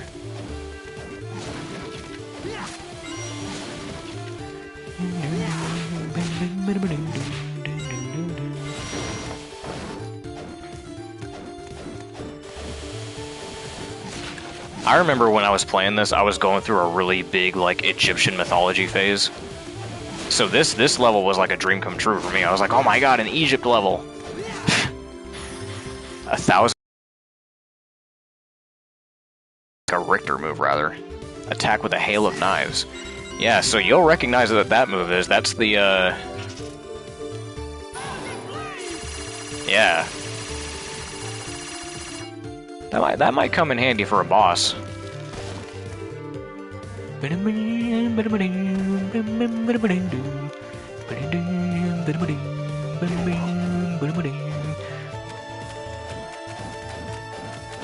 Ah, fuck you, Fleaman. I said, fuck you, Fleaman. Okay, really? It's really taking this much to kill just one of you? Are you serious? Come on. I don't normally have that much trouble with you guys. So we got these traps here.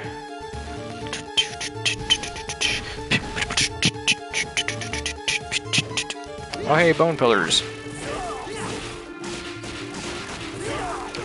I don't know if ectoplasms are the worst. Oh, definitely not. Ectoplasms aren't even in the top 10. No, no, no. You know, people complain about... I wouldn't even say Medusa heads, for that matter. When I think of the worst enemies in these games, in my experience, it's always the crows, the frogs. Yeah, really. I think it's mostly the crows and the frogs. Their pattern sucks. They're small targets. I hate them. They're even harder to deal with than Fleamen and Medusa heads because I just hate them. They always put the frogs and the crows in the most awkward spots. Every time. With Medusa heads aren't even that bad because they always have a predictable pattern that you can kind of just, you know, gauge out. and you can always deal with them pretty easily. I've never had a problem with Medusa heads. Same with Fleamen. Fleamen can be annoying if you kind of, like, if you get too, like, if you panic too much. But, like, the crows, man. The crows, the frogs, hate them. Hate them.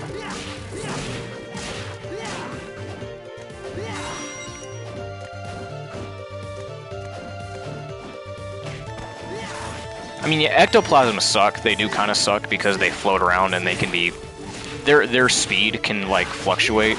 So if you're trying to hit them, they could either, like, move in the opposite direction really fast, or you could miss and then they, like, charge at you, and then they curse you, and it's like, well, now I gotta use a stupid uncurse potion. It's like, god damn it.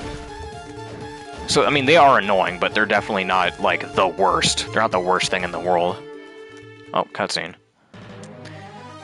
Oh, what voice do I want to do for this guy? This guy's voiced by Jameson Price, so I guess I kind of want to do like a Walter Bernhard, a Toby Rama voice. Oh ho!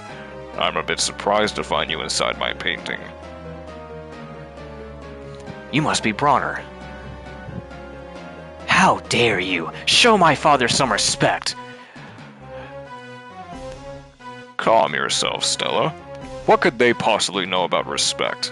They're just humans, after all. Indeed.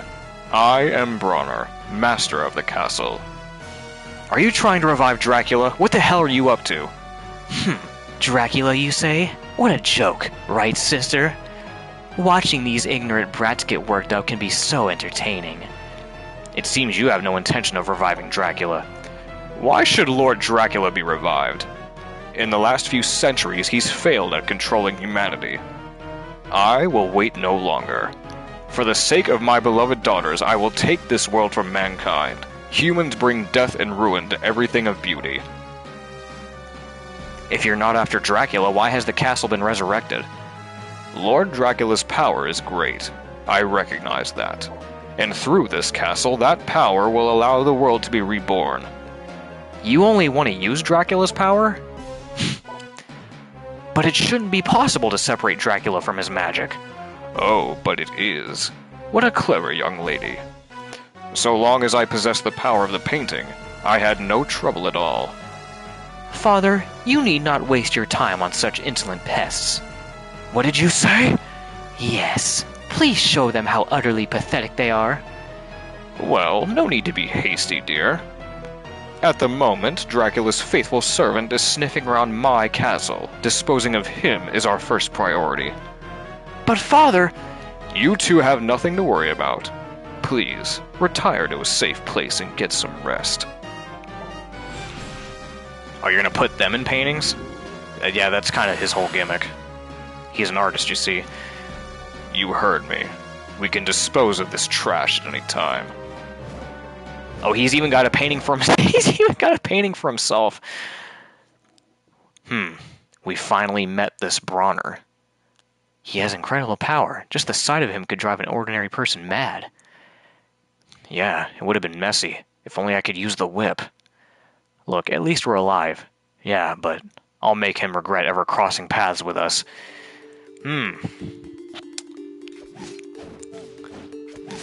Yeah, that Bronner guy kind of had the Count Orlok vibes, didn't he? Bald vampire. Like, tall, slender dude. Bald. Pasty white skin. Anyway, I saw, you know, let me pull up chat real quick, because I saw you say something, I didn't get to answer it. You said, I do think Medusa heads are a little more annoying in Metroidvania games, but in Classicvanias... Yeah, you know what? I agree with that. I do find that when it comes to Metroidvanias, Medusa heads can be a little bit more annoying because they're, like, the way that they're placed and the way that they're programmed are a little different. Because with the classic games, you know, you're side-scrolling, and you're on, like, a set path. And typically when they spawn a Medusa head, it usually is coming from, like, the right side of the screen. And they're programmed in such a way to where they only spawn, like, one at a time. But sometimes in the Metroidvanias, they'll spam you with Medusa heads. They'll spam Medusa heads, and they spawn at whatever frequency they want. And their pattern is just abysmal to deal with. But yeah, in the classic games, you can, like, the way that you can get, like, the way you can deal with the Medusa heads in the classic games is literally as soon as they spawn, just stand still. You can just stand right where you're at and just wait for them to come to you and just whip them. They're that easy. They're not difficult to deal with. But yeah, I would have to agree that Medusa heads are a little bit more difficult to deal with in Metroidvanias, which is ironic considering that Metroidvanias tend to be on the easier side of the spectrum in terms of difficulty. Crystal Necklet. Oh, okay, like 1 point of defense.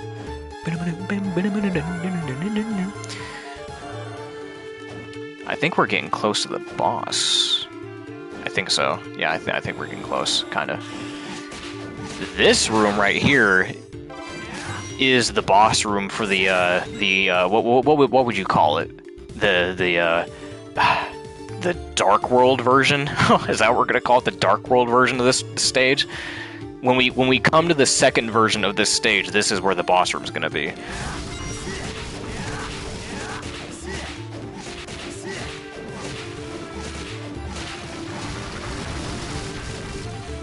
El Giza. I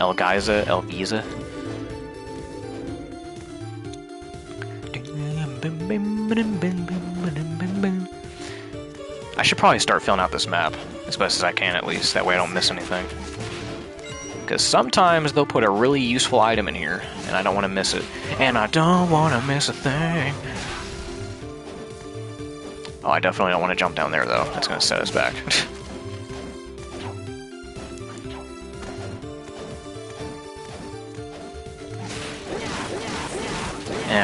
Fuck the pie. Stop using the pie. Well, we're gonna save the pie for a specific occasion, and you'll know exactly when that's gonna be. God, these fucking ectoplasms, man. Steel ball. A very heavy steel ball. I am not gonna touch that. Do I have it? I do not have an anti-curse, or an uncurse potion. God damn it. Alright, I'm just gonna get out of here.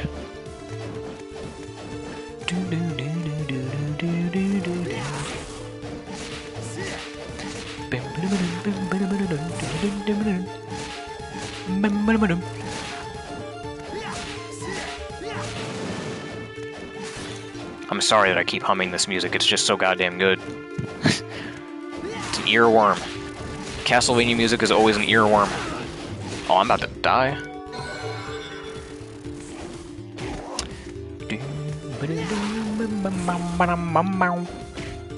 Can I get up there? Yeah, there we go. Ah, it doesn't matter because it's blocked off.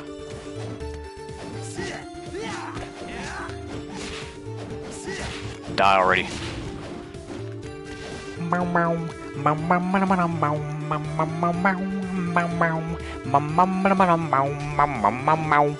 I don't want to fall down there.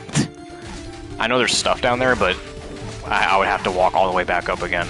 I don't want to do that.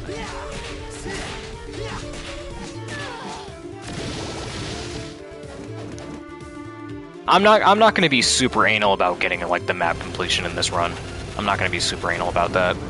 There's too many fucking rooms to get, and some of these rooms are just tedious to get all the completion on, especially in this stage. Oh, I hate trying to fill out the map on this stage. It's tedious as fuck. Yeah, I mean, we can at least go down there though. We can at least explore these other rooms at least.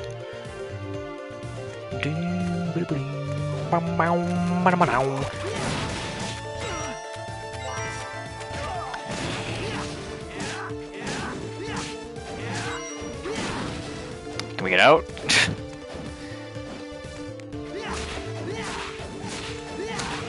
Yeah, crossbow armor. God, I'm just eating shit today. I might have to start eating all this food that I've got. There we go. Charm necklace. Probably not worth a damn. Wow, that's a huge mind increase. A necklace that resists curses. Again, not really worth a damn, but that's a pretty big stat increase for the mind stat.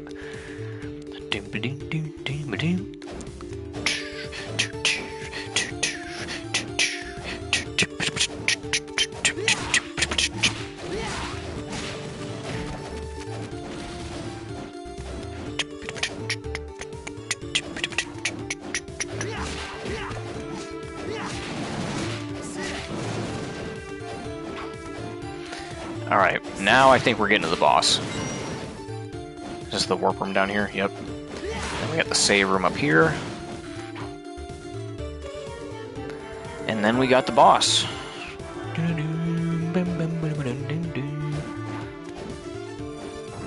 Alright. Oh, don't mind if I do. Okay, so fun fact about this boss. There is a talk feature. I forgot to mention this. There's a talk feature in the pause menu where you can kind of just get some like flavor text between Jonathan and Charlotte where they talk to each other in certain scenarios. This boss is one of them. So beautiful. Jonathan, what are you looking at? Don't lose your head. And I think what happens is she'll try to charm you. She'll throw out a move where she tries to like possess you and charm you. And then you have to fight your partner. Okay, now. Oh, he said, command me. Yes, my master. Snap out of it, Jonathan. Don't you recognize me? I wonder what happens if I switch it around. Let me rewind it. Let's swap places. Oh, does it not work on her? Don't want to have any homosexual energy in here. Does it really not work on her? I thought it did, but I guess it wouldn't, right? Can't have any hints of lesbianism in here. Nope. I also wonder if they just did it just because, oh no, she's a kid. Well, that'd be a little weird if she. Yeah, I guess it just doesn't work on her. It only works on Jonathan, poor bastard.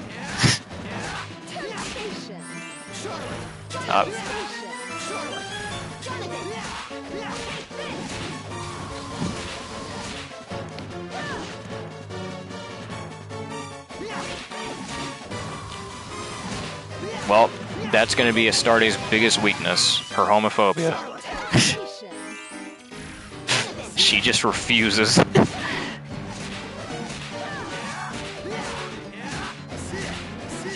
It's either, well, no, you know what? It's either Astarte's homophobia or it's Charlotte's homophobia, where she just refuses to be charmed by her.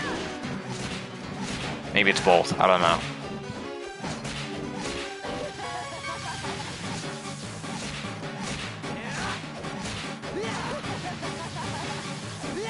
Can you die already? Nope.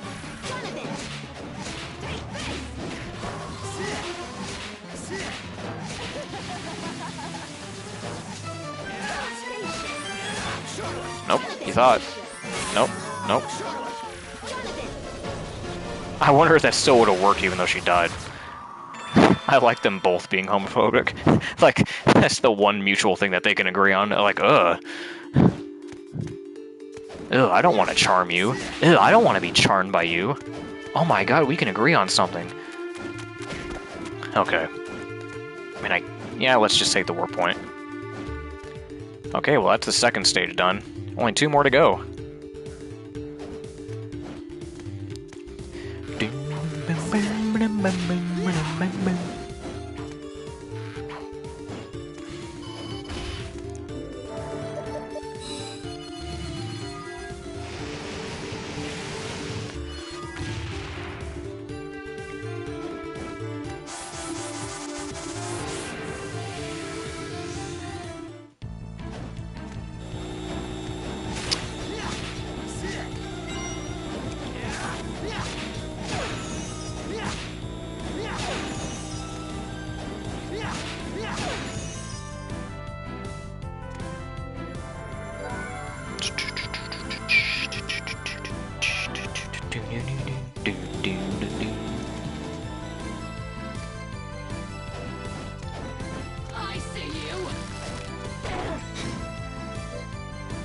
Did I get a move? I thought yeah, I got a move, didn't I?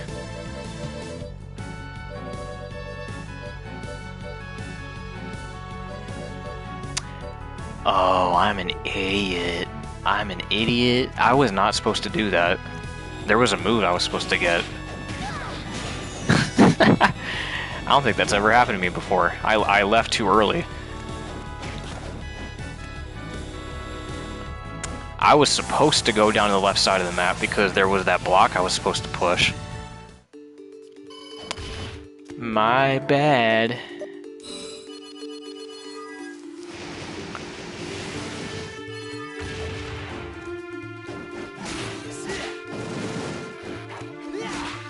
Can't believe I forgot the move. I just assumed that we beat the boss and we're done.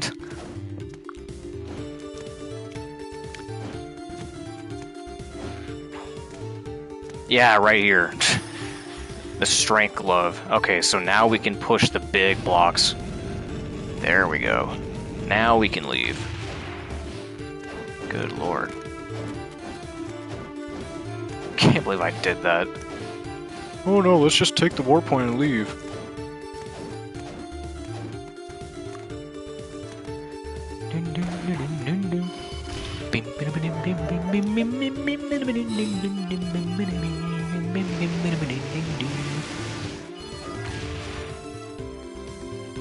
Give me one moment to hum this song. Okay, now I'll leave. I can't believe you'd make a mistake in Castlevania. You know what? I talk too much. I get into the cadence of talking, and I get carried away because I'm autistic. Even though I've beaten this game dozens of times. I know. It sucks. You don't even deserve to be called a Castlevania fan.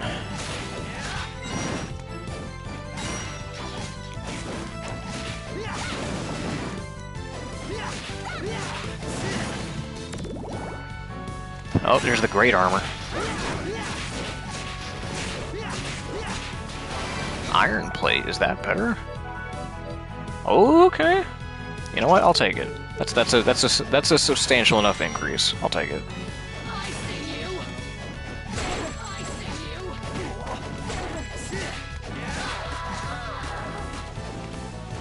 This is such a weird enemy, by the way, Laraji.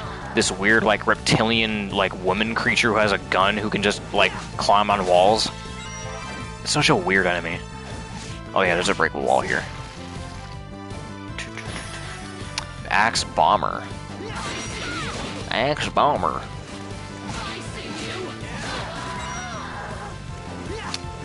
I forget what she drops.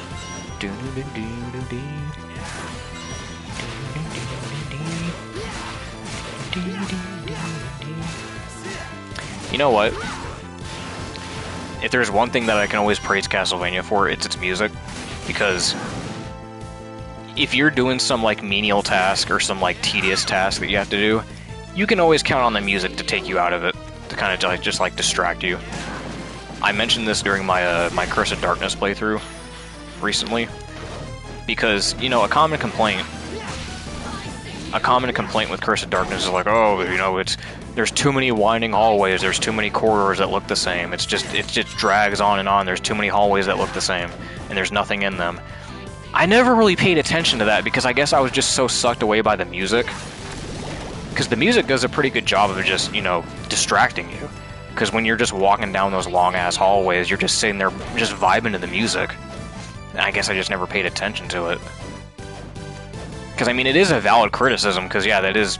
I did notice that, like, I acknowledged it. I was like, yeah, there is a lot of, like, winding hallways that just don't have anything in it, and you're just walking in dead space. But I was like, you know what? I'm fine with that, because the music is just so fucking good that I don't even pay attention to it. Yeah, it sets up an atmosphere. It just takes you away, man. The music just takes you away. It makes you forget about the game's flaws. Whether that's a good thing or a bad thing, that's up to you. I like to consider it a good thing.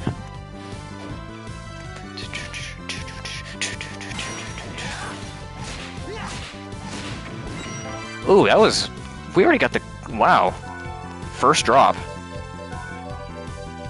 I'm pretty sure that's a good weapon, too. Well, okay, yeah, good damage. I'll take it. Wow, we're getting lucky with the drops. Streamer's luck.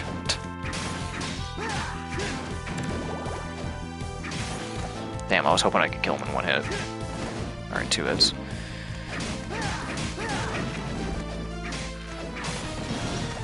Oh, this fucker. And I think coming up we got another interesting enemy type. Or not? Is he not here? No, I guess he's not here yet.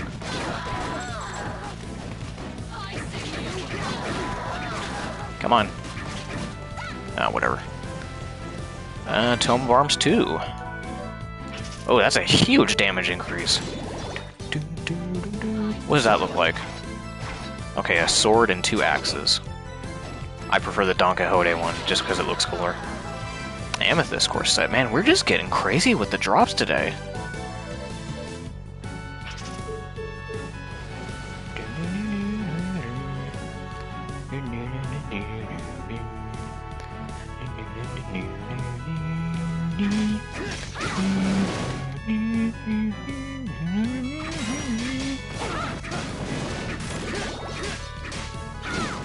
I don't know why this reminded me. There's a I don't know what popped this into my head, but I just remembered. House of the Dead 2 got a remake announcement.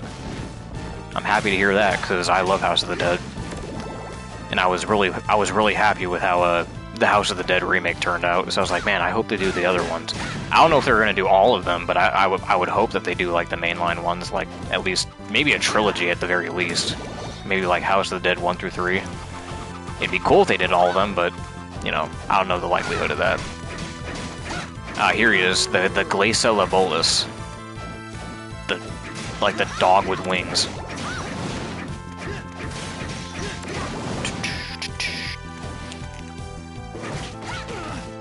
Oh, there's an HP max up, thank you.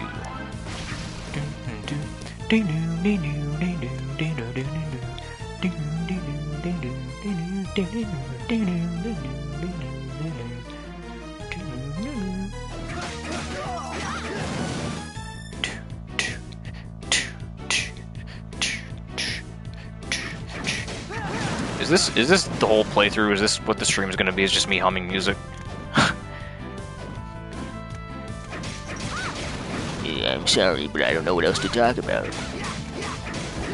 If I could only get a word in. Jade corset? How much you want to bet that Jade corset's worse? Yep, just like I thought.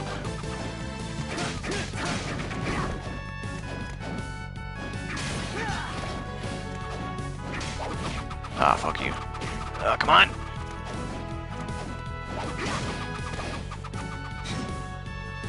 Does it raise defense? Oh, I guess it does. Yeah, it does have a defense boost. That is weird. I didn't even notice that. Huh.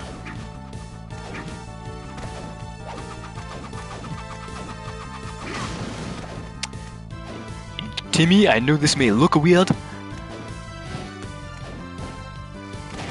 Oh, come on, man.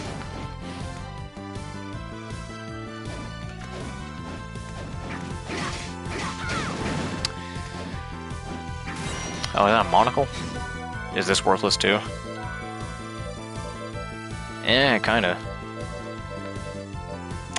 Yeah, alright.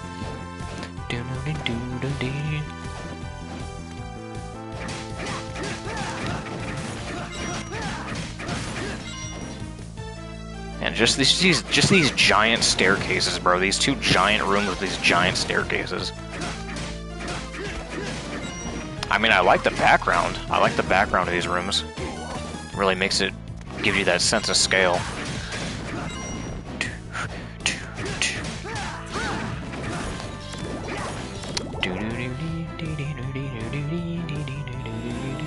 I think we're going the wrong way. Yeah, you know what? There's a warp room down there. Let's take the... Oh yeah, we need to check in on Wind and see what new quest we got. Because I'm almost positive that one of the new quests we have is the Nun quest? For the Nun items? Maybe. Or maybe it's the thick glasses. One of the two. Alright. Oh yeah, we got a bunch of stuff. Okay, so we got this one done. Defeat 10 hill guards? Alright, cool. Whip skill. Okay, so we don't need to do the thing for that one. Ghosts in the desert. Okay, this one we have to go fight the giant ghost, I think? Yeah, the great ghost. Oh yeah, we get the martial arts in this game too. Alright. Come back once you've been cursed. Oh, yeah, there's that stupid item that we have to get from the lesser demon. Oh, man, we gotta come back for that. Fuck. Yeah, that's gonna be a later thing. Okay, let's do this one first. So this one's just a quarter circle. Okay. There we go. He has a little spin, a little roll. Are you not gonna let me do it again? Do I have to obtain it? Okay, yeah, I have to obtain it.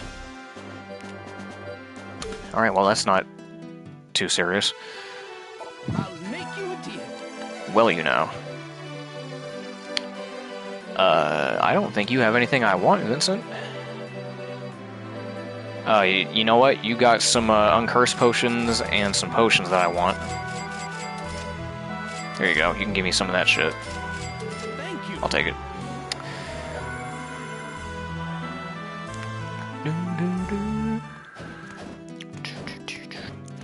Alright, progress. We're just about halfway done, kind of. Well, actually, no, we're not halfway done until we get through the 4 paintings first. We're halfway done with the 4 paintings, so we're like a fraction of the way done.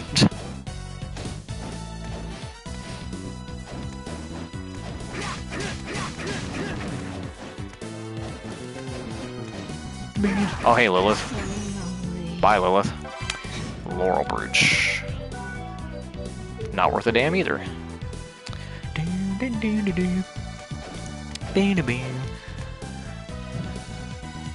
Fuck, fuck, fuck. Fuck, fuck, fuck, fuck. Fuck, fuck, fuck. Fuck, fuck, fuck, fuck. Fuck, fuck, fuck. Fuck, fuck, fuck, fuck. Fuck, fuck, fuck, fuck, fuck, fuck, fuck, fuck, fuck, fuck.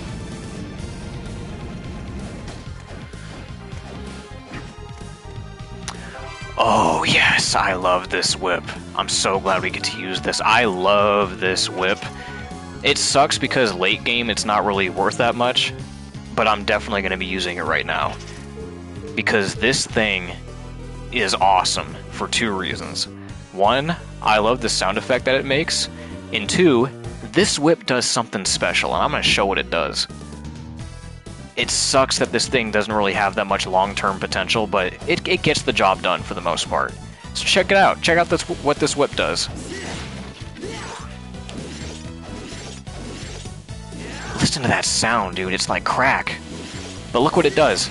It locks on. It homes in on enemies. That's so cool, dude. The sound effect, dude, it's such a cool whip. It's so dope. Again, sucks that, you know, later in the game it's gonna get replaced by other whips, but you know what? We're gonna use it for now. God, it's so cool. Oh, new skill. Knee strike. I am not gonna use that.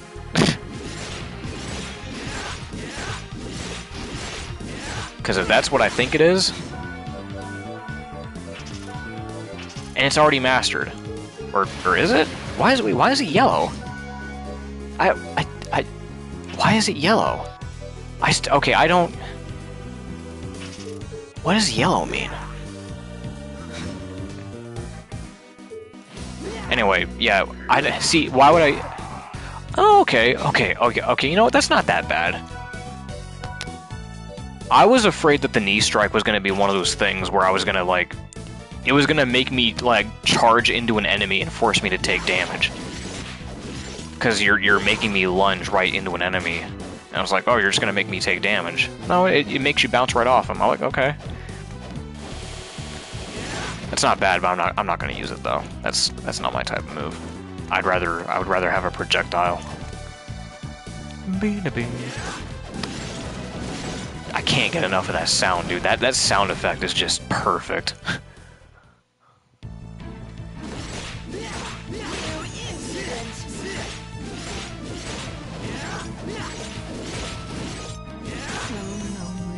I don't even think Jonathan knows what that word means. If you didn't, I don't even think he knows what that word means. She's gonna say, ew, impudent. He's gonna be like, what does that even mean? Like what? Like Charlotte, what did she just say? What does impudent mean? Do you have a dictionary on you? Like what the fuck does that even mean? Like I don't get it. why do I keep defaulting to the DSP voice? I keep defaulting to that.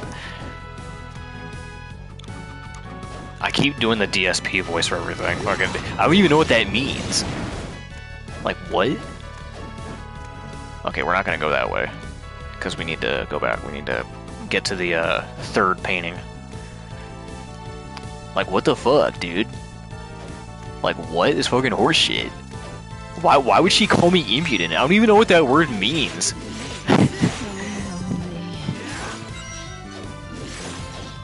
And now you're trying to sit here and use big words, trying to act like you're smart.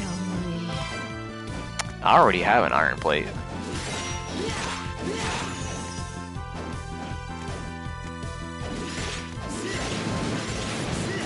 Oh my god, it's like Super Castlevania 4 where I can just eliminate the threat that's right above me and just mitigate the challenge. Oh, did I say that?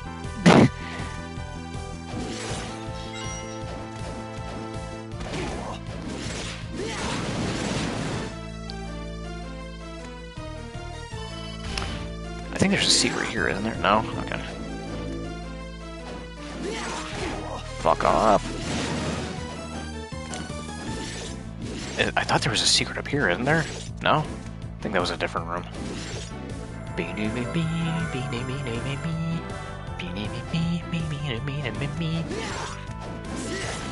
I could have sworn there was a breakable ceiling here. Oh, there is, right here. Can I get up there, please? Oh, here's the nun robe. So I've got the nun... was it the nun shoes? Yeah, nun shoes, nun robe, and now I need the... Oh, I have... Oh, okay, good. I have all three. Perfect. Now I just gotta hang on to them for when the quest comes up. Alright, well, into the painting we go. Here's the third stage.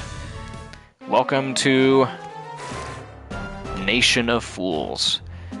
I'm not a fan of this stage. This is probably my least favorite stage in the game.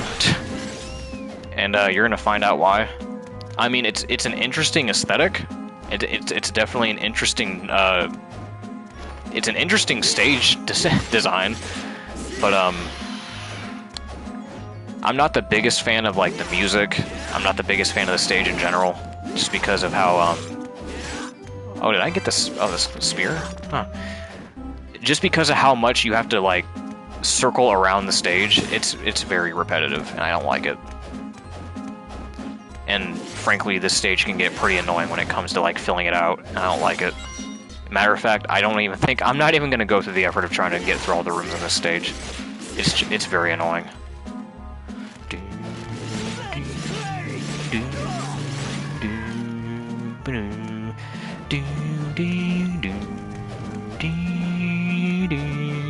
I like how I just said I wasn't a fan of the music, and here I am humming it. I'm sorry. Grenade. Oh yeah, we get explosives up in here because we're in the Second World War. We're in modern times. We get grenades and shit. We get rocket launchers. Well, I don't know about rocket launchers. I know that happens in Dawn of Sorrow, but we don't get guns until later. That's way later.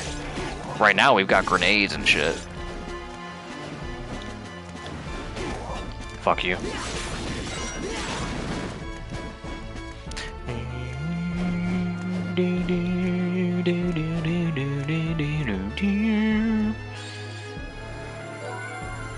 Yeah, I am not gonna worry about map coverage in this playthrough. It's so much worse in this game compared to Dawn of Sorrow, because again, Dawn of Sorrow was just one map, and that was so much more manageable than this. Doing map coverage in this game is a nightmare. So I'm just gonna try to breeze my way through this as much as I can. If I can get through a room, or if I see something I know is there, like if I know that there's an item that I can get somewhere, or like an HP max up that I can get somewhere, then yeah, I'll probably try to go through the room and get it. But I'm not gonna try to 100%. Definitely not. I am not gonna try to 100% this shit. Matter of fact, speaking of HP max-ups, I'm pretty sure down here, if I go this way, I think there's one up here. I think so. I think there's one all the way up here. All these flea men, goddamn. You know what? This whip would be perfect for this. Yeah, look at that. Look at, see, and I get the fedora. Look how much easier it makes it to deal with them. Yeah, there we go. HP max up. See, that was worth it.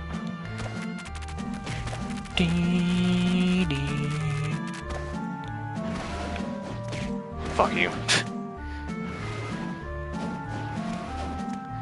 So the thing about this stage, and the reason why I'm not a fan of it, is that it's a giant ring. The map looks like a giant circle. And basically, if you explore one side of the map, the other side of the map is identical to it. That's kind of why I don't like it.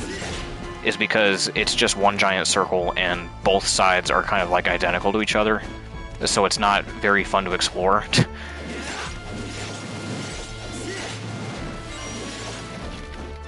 And guess what? The Dark World version of this map is the same thing.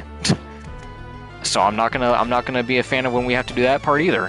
When we have to do the second version of this stage, I'm not gonna like that part either. So let's just get it over with. Let's just get to the top of the stage and then let's just fight the boss. I really don't want to spend too much time here. I hate this map.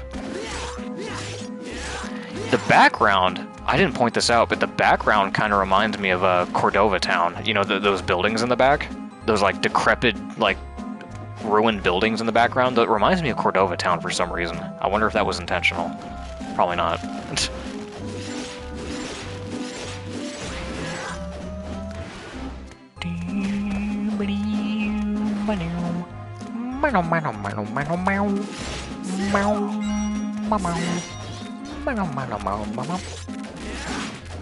God, look at all you flea men, bro.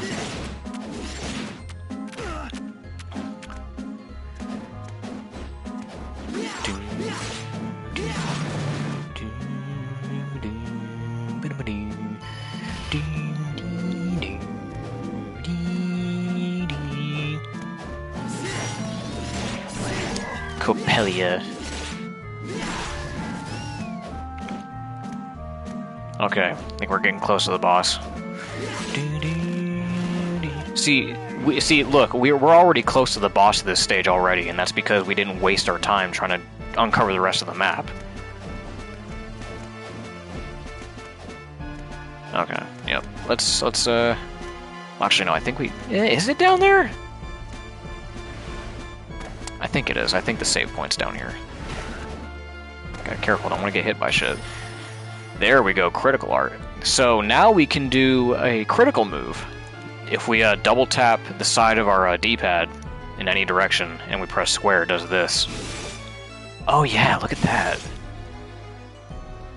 I think, yeah, it's a unique move for each weapon that you have. So, like, depending on what weapon you use, it's like a different animation. Alright, well, boss time. Now, this boss right here...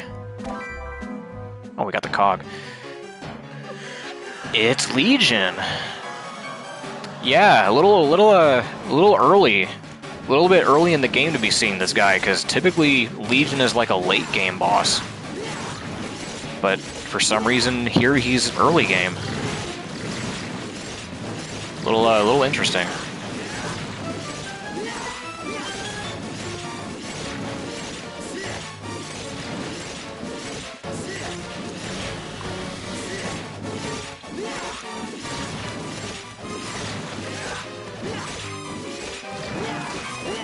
Why are you throwing pies? Oh, back off. I can just stand here. Just stand here and whip away. You know what? Not only does the Nebula have the homing, like the homing feature, I think it has more range. Like, this thing has hella reach, too. Like, not only does it home in on enemies, it's got hella reach.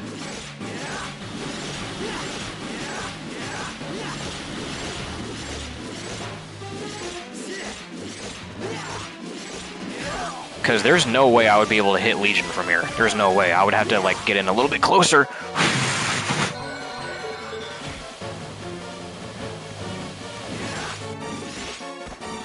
Because, yeah, if I was using a normal whip, I would not be able to hit him from that platform. Alright, well, there you go. That's Legion. Wow, the Nebula whip kind of just made that a joke. Well, let's get out of here. Oh, I didn't even activate the thing down there. Well, you know what? That's fine. It's right down there. I'm not worried about it. I was gonna say I should just take the warp point down there, but I didn't activate the warp point down there yet. Ding ding. Spaghetti. Somebody touch my spaghetti? Somebody touch my fucking spaghetti? And pasta carbonara.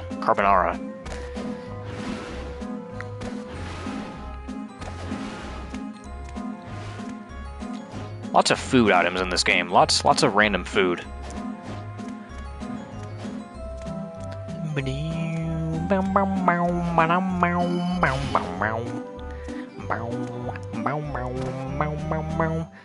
Yes, I know it pains me. I know we didn't get to spend too long here, but I hate this fucking stage. I hate it.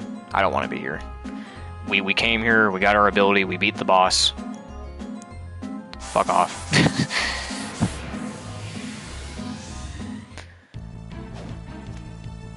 Well, actually... Well, hold on. Well, now that we did that, did we get an ability from here?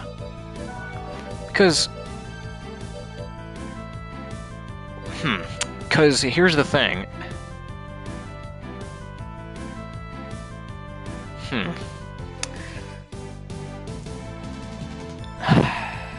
trying to think of what... Because, like, we could just go to the next painting, but I'm also concerned about, like, if we're missing something. I don't think we're missing anything. Because normally when I play this game, I actually do, like, get all the rooms. This is, like, one of the rare times where I just want to skip out on that map.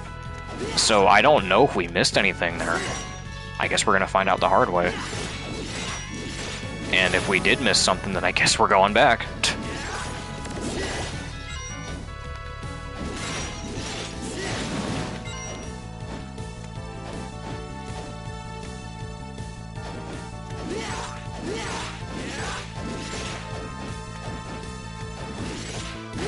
God damn it.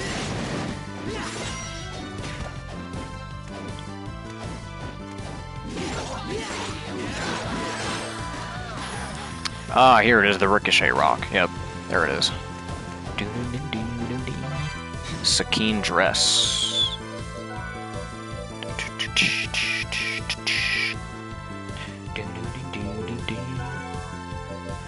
Ooh, there's some good stats right there.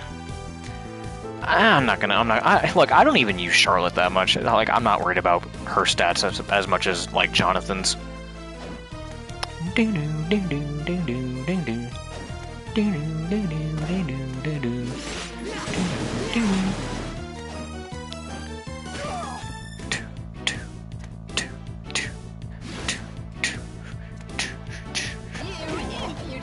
I don't even know what that word means, lady.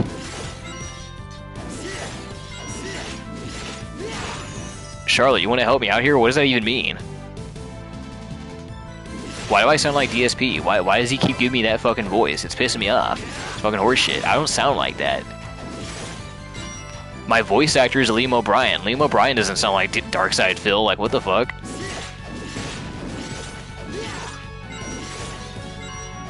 He should be making me sound like Gara, and instead he's making me sound like this nasally motherfucker. What's wrong with me, dude?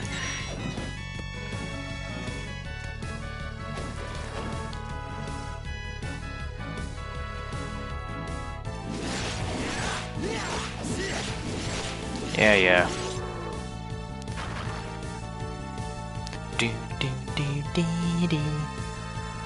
Oh, I think I know what comes next. Okay, nope, never mind. I think we're in the clear. I think I remember what comes next.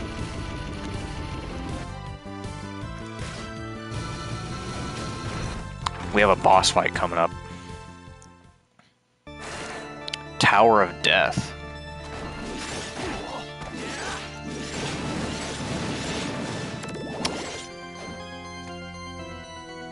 Got a wall right here we can break. Tasty meat. Again, the name fluctuations with every game. They change the name. Tasty meat. Wall chicken. Beef jerky. Oh. Oh, we're fighting you, huh? I was tired of waiting. You came out of your den, vampire. Watch your tongue, mortal. I held back with my father present, but here you're as good as dead. I find it strange you'd come here alone. Well, it simplifies things. I alone will take care of you. I'll tear you apart limb by limb, then wring out all the blood from your bodies. Okay, we'll see how that goes. We'll see how she fares against the Nebula. I could just stand here. Oh my god, she hit me with what was that move? She hit me with the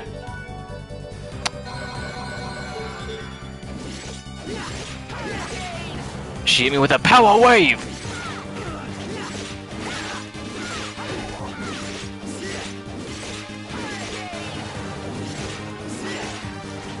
Actually, no, she hit me with a Reppuken!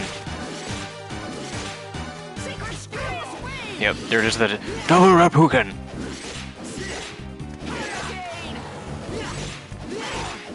God, will you die, lady? Deserve what? Oh, this move.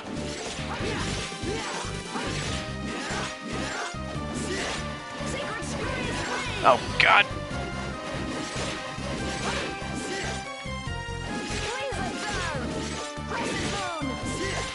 This is a really good track, by the way. Kind of just sitting here talking over it.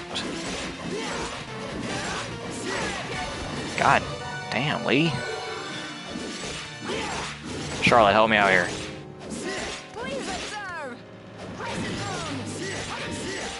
I wonder who voices her.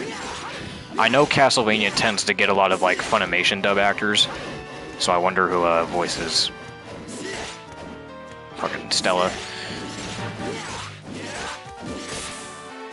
What's going on, Dan? We're about to come up on the end of the stream, because I think this is going to be a two-parter. What happened to me? You're finished. Oh, there's her sister to intervene. My head. Oh, she's got normal skin color now. She's not pale anymore. Oh, no, never mind. She's back to being blue. I'm blue, da-ba-dee-da-ba-die. Father was very clear about not wanting to leave the painting, but you may scold me later. These two are a threat to Father. We must take care of them now. No, for now we return. Hear me, both of you. If you continue to oppose Father, I will show you no mercy. Next time we meet, I'll kill you. Oh, she dropped something. Sparkle, sparkle. What's this? It's like a locket. There's a photo inside. Oh, no. You're lying. This is wind. And those two vampire girls. What does it mean? I have no idea. We should go ask him about it. Yeah, good idea. Let's go do that. Hey, what's going on, Zorog? We're about halfway done with the game. This game's kind of like Mario 64 a little bit, where like Dracula's castle is the hub world, and there's like a bunch of paintings that we have to go through. It's pretty interesting. There's 8 paintings that we have to go through, and we've gone through like 3 of them so far. We've gone through a Victorian era, we've gone through the Egyptian era, and we went through like a circus clown era. Alright, so let's go talk to Wind and see what this locket's about. Spill the beans, old man. So glad Ocarina of Time wasn't that. Wind, what's the meaning of this? Look at this photo! Look at this photograph! You owe us an explanation. Ah, indeed I do. Let me tell you my real name. It's Eric. Eric Lacard. Oh, so that's who you are. It all makes sense now. You don't mean the man who fought by my father? Yes. John was my best friend. Then what's your relationship with the two girls in the photo? They're my daughters. Hold on a second, aren't they Bronner's daughters? Bronner lost his real daughters in the First World War. His anger and grief awakened his hidden magic power, which he used to become a vampire. So his daughters? He believes the daughters he lost in the war were reborn as my daughters. So he kinda just stole them from you? His daughters were his life. Now that he has them back, he wants to punish the humans who war has ruined his life. I see. So that's why the whip started acting up in front of those two. It's because they carry the blood of the Lacard family. Of course! The vampire killer! Eric, if you fought by Jonathan's father, then you must know how to unlock the vampire killer's power. Yes, I do know, but... If you know, then tell me, what should I do? In order for the Morris family to use the vampire killer, you need the power of the Lacard family. But I can't help you, and of course, now that my daughters have been turned into vampires, so in the end, the whip is useless. I guess my being its heir is just the emptiest, most meaningless title of all. I guess so. He forbade me to tell you this, but I think the time has come. The reason your father died. I know why he died. They say he was mortally wounded when he stopped Dracula's resurrection. Even I know that was the cause. You're wrong. For one who is not of the Belmont family, to use the true power of the vampire killer, they must give up the part of their own life. That's why my family acts as the power's key, so that it can only be used when truly necessary. John used the whip too much. So what are you saying? You mean my father died because of this whip? Exactly. Which is why we didn't want to teach you how to use it. He wanted you to develop the strength to fight without the whip. No matter how much you might hate him for doing that, in the end, he was only looking out for you. You may not yield your whip like a Belmont, but that power can be yours. I know that John had his reasons. I knew he had good reasons. Aren't you glad, Jonathan? I just don't get it. Why did the Belmonts give this thing to the Morris family? If not for this, we would have been spared so much pain. Because the Belmonts cannot touch the whip now. It's been predicted that Dracula will be revived in the year 1999. I've heard that the Belmonts must not touch the vampire killer until then. But some are plotting to revive Dracula before that. Somebody has to stand up to stop them. And only the Morris family will be able to do that. No choice but to fight then. At least I finally know the truth about my father and the whip. One day I too will be sucked into the whip by my right hand. Fucking wind tunnel over here. Still, are you okay with this? This job that we have to do is going to end up hurting your own daughters. I wonder if we can save those two if we use some kind of purification spell. The chances are very slim. You should know that. Even I never knew how to do it. I appreciate your sentiments, but I am resigned to their fate. Forgive us, Jonathan, for placing this burden upon you. No problemo. Stop saying that, Jonathan. God. I'll just do what I can. If you've accepted your destiny, so do I. Let's go, Charlotte. Alright, yep. You got any new side quests for us? You're back. Yes, sir. Art of the Zephyr. This spinning art 3 times in a row. Statues here. Your training. Martial art. Just a bunch of martial arts shit? Alright. Okay, we got that one. Got this from 3 times. Okay, that was easy. You're back. Excellent. Ah, here we go. Excellent. Excellent. This is your training. This HUD has a very Barbie color scheme. Yeah, it kind of does, doesn't it? You're back. Okay, so reduce your MP and then come back. So I think we just spam magic. Spam the pies.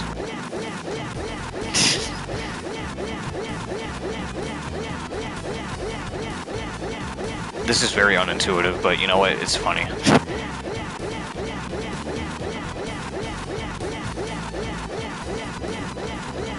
Okay, that should work, right? You're back. There we go. Well done. Now, I wonder if I can duplicate this. I don't know if this works, like just increasing your maximum MP if you can just spam this, but we're gonna try. I don't know if it makes a difference, because there's no real way to tell, because there's no number. You should get a pop filter, your breathing is getting picked up. Oh, that's because, yeah, I got the mic really close to my mouth, just because I want to make sure it gets picked up. I can just move it away. That should probably help it. Because I'm using a headset, by the way. I'm not using my I have a Tonor mic. It's that like desk microphone that I typically use. That has a pop filter on it, but I'm not using that right now. I kind of just want to use the headset. That way I'm not like awkwardly leaning into that microphone, because whenever I use my Tonor mic, I have to keep leaning into it because it's in like an awkward position for me to use. So I'm using the headset right now. I'm experimenting. Oh, thick glasses. There we go. You're back. You're back. Well done. I don't think this is gonna do anything, but whatever. Yeah, it's annoying.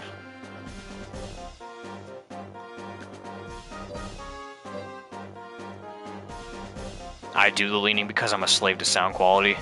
Yeah.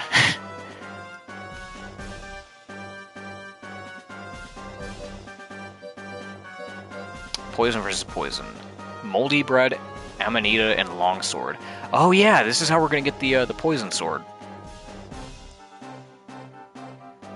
Mike arm. More like Mike back, dude. I'm getting Mike back over here.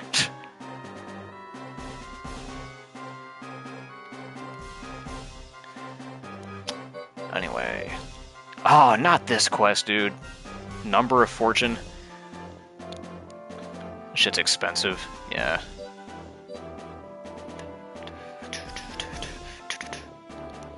I'll teach you a lucky spell. Come back when the last 3 digits of your money are 777. I hate quests like this, dude. It's like the money doors in Dawn of Sorrow, where you have to, like, make sure that the last 3 digits of your money count are, like, a specific number to open the door. I hate that shit. So 777, how much we got now? 045? Can we even do anything with that? You know what, I'm not even gonna worry about it. Well, now that we know the deal with the locket, now we can actually progress to the final map. Or quote-unquote final map. What was this originally on the DS?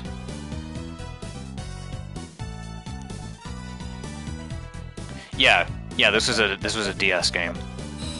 I'm playing the Dominus Collection. The Dominus Collection are the 3 DS games. All these games are on the DS. And, you know, despite them being DS games, they don't really use a whole lot of the DS functionality. Like, they don't use the touchpad, they don't really use, like, the microphone too much. You can get away with playing these games just with a basic controller. The only time where you really have to use the touchpad is for, like the file select, where they want you to, like, draw a picture or, like, sign your name. That's really it. Like, the main game, though, you don't really have to use touch controls. That cog we found. Oh yeah, we did find a cog. There we go.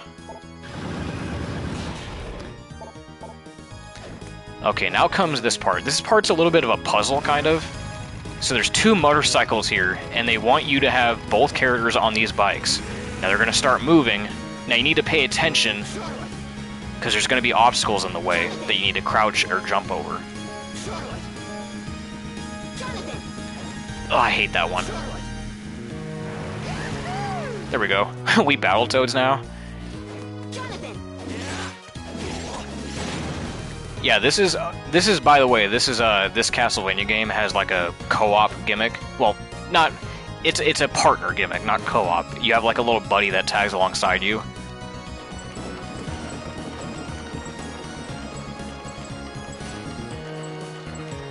And they did it in a pretty good way to where you can just summon them whenever you want. So you can play solo if you want, or if you want to summon them to do extra damage or like help you attack, you can bring them out.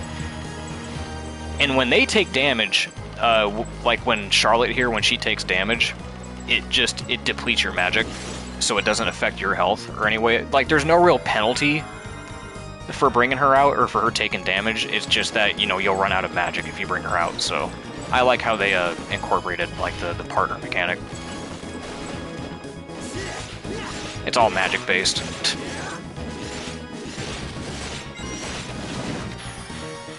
Taunt.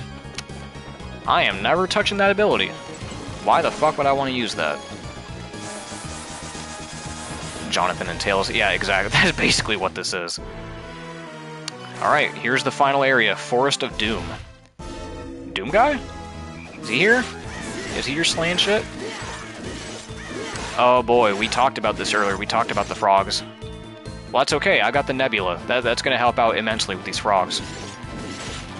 So, this area is basically like a wizard academy. Oh, there's Malachi.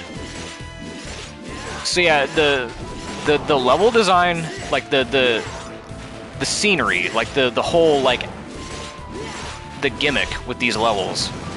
We've had, so far, we've had the Victorian era, we've had the Egyptian era, then we had a circus clown setting, and then we have this area, which is like some fantasy forest, dark academy wizard area, with, like, weird creatures and shit. Like Hogwarts. It's a weird hodgepodge of areas.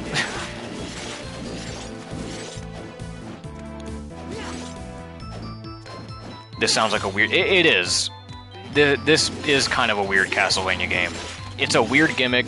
It's got weird levels in it. The fact that you're going inside of paintings like Mario 64 is a weird premise in and of itself, because no other Castlevania game has done that.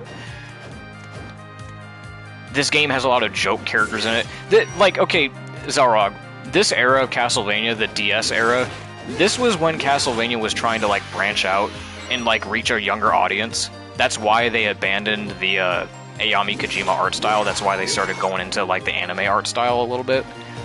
Because, like, the creator even admitted he wanted to reach a broader audience, and he wanted to reach, like, a younger demographic. So things got goofier, things got weirder. There's, like, a bunch of gag enemies in this game. So yeah, it gets a little weird. I mean, I like it. They're still Castlevania, regardless. It's just that, you know, it got a little bit more lighthearted, got a little bit goofier. You killed Hermione. Yeah, I did, didn't I? Where's Voldemort?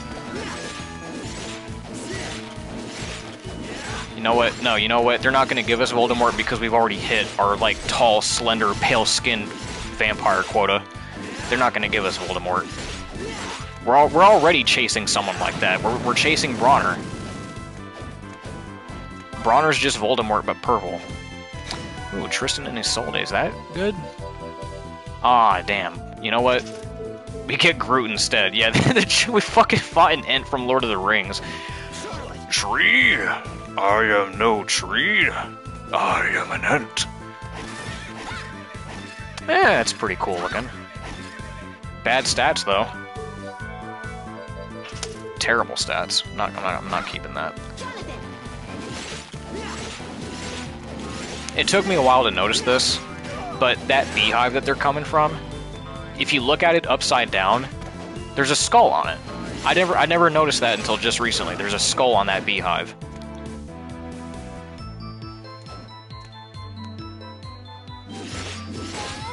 I think once I'm done with this stage, I think that's going to be a good cutoff point, because we're going to be halfway done. I knew I wasn't going to be able to beat this in one stream, because it's just a little bit too long. Dawn of Sorrow I was able to beat in one stream, because that was just one giant map. This, though, this is, you know, it's one giant map with a series of other maps, these other 8 worlds that we have to go through, which, again, they're not too long, but they add up. Now, Darian, have you been making sure that you're hitting your backdash cancel dart spam? No, I have not. I don't know how to do any of those fancy, like, backdash tricks that speedrunners do. And I've mentioned this before. If I really wanted to, I could probably do, like, a glitchless speedrun of these games, but that's not for me. I tend to like I watch speedruns, but when it comes to Castlevania, I tend to stay away from speedruns of these games because look, I'm one of those people where if I find out a way to like boundary break or like do some trick that'll bypass a certain section, I'm probably gonna do it. Because now that I know it exists, I'm probably gonna try to do it from now on. And that's just because I don't have, you know, that's a self-control thing. But I find that I like to play these games casually. Like, no matter how many times I've beaten these games or how much I know these games like the back of my hand, I like to just come back and play them casually. So I can probably beat these games really fast, but I don't like the idea of... I don't want to break them, you know? Oh, we got the beehive. I don't want to, like, break the game to where it's like I'm just ruining my own enjoyment of it. Because I already get enough enjoyment out of them just by playing them casually.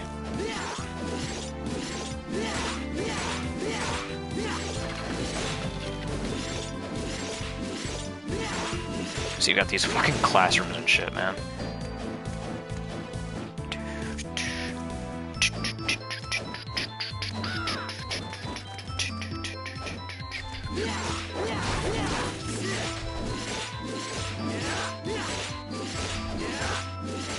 Will you just die already?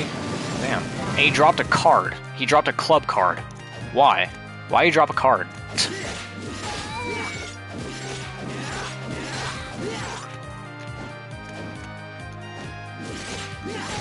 See, these games, these Metroidvanias, yeah, see, these games would make perfect for randomizers, which I think there's a... Again, I don't keep up with this stuff as much, but I think there's a Portrait of Ruin randomizer? I think. I think there's randomizers of every DS game, as a matter of fact.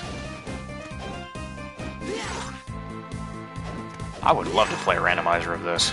That'd be fucking crazy.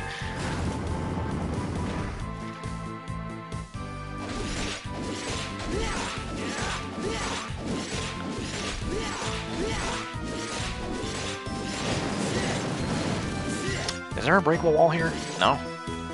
No, I don't think so.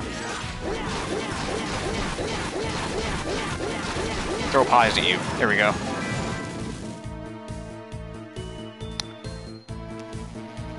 I'm gonna kick your ass with the power of my stand. Propane nightmare. What?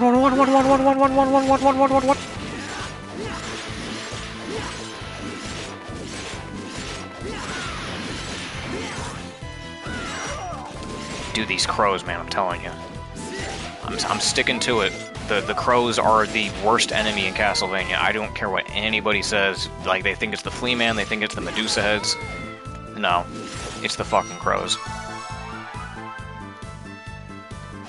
Look at this, just like we got like an amphitheater going on here. Just these...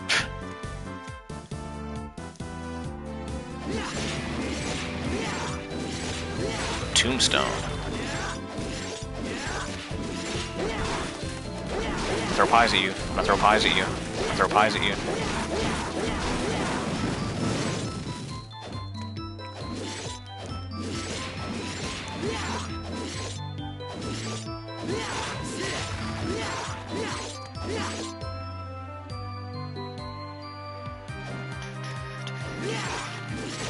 Moldy Corpse.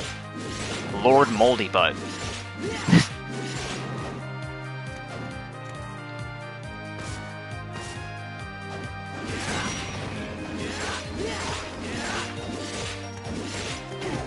God damn, you got a lot of health. Corpse weed? It's a corpse, and it's a weed. It's a corpse weed.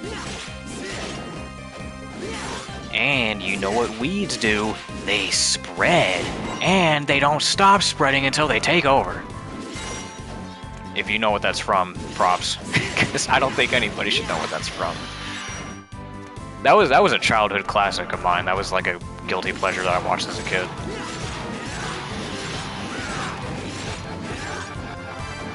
At least I hope somebody remembers what that's from.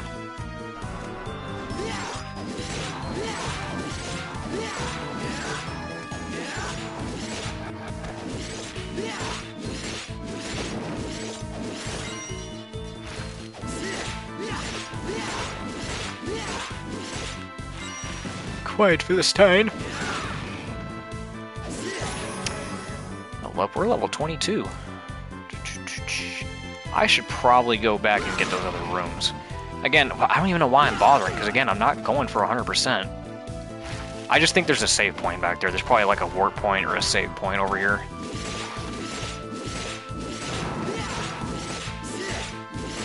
Come on. This guy was a boss in Rondo of Blood, by the way. The Dogether, whatever the fuck his name is. It's always funny seeing, like, enemies that would normally be bosses in other games turn into just recurring enemies in this game. Okay, so I was right, there was a warp point and a save point over here. Thank God I came back. You know, Dominus was the first time I managed to beat Portrait of Ruin. Did you have the game at any other point? Or did you have, like, did you emulate it before or something?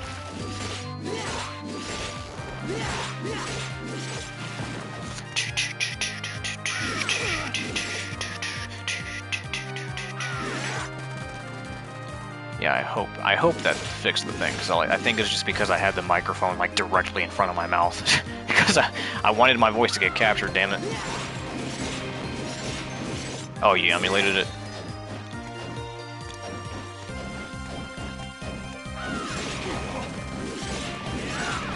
Ooh, what is this? Silver plate? Come on, this has to be better, right? Yes, sir, by 3 points.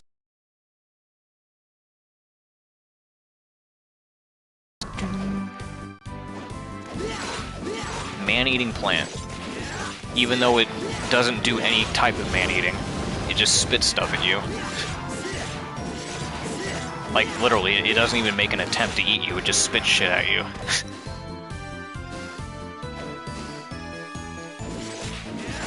Look, even when it has its mouth open like this, it's not trying to eat you, it's just spitting more stuff at you. So I don't know why it's called the man-eating plant.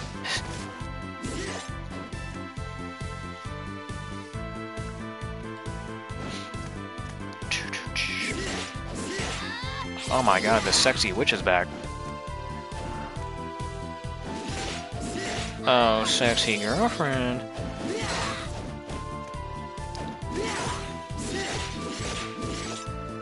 Oh yeah, that's a new addition to this game, the red axe armor. So, there's red skeletons, but I think this is the only time we see an enemy called the red axe armor, where it functions the same way as a red skeleton, where you can't kill it.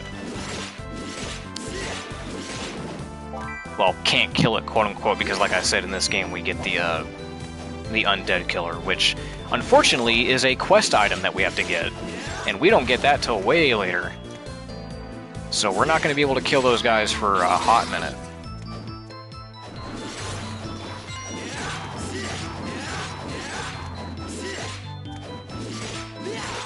Come on, moldy butt. That thing has such a weird death animation. I don't know what...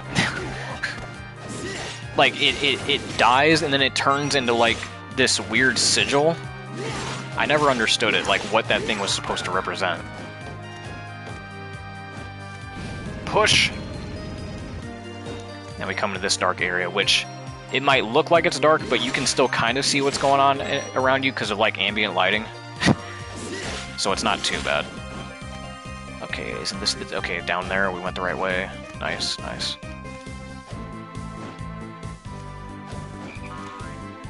Yep. Fucking frogs, dude. And there we go, that's the end of that section.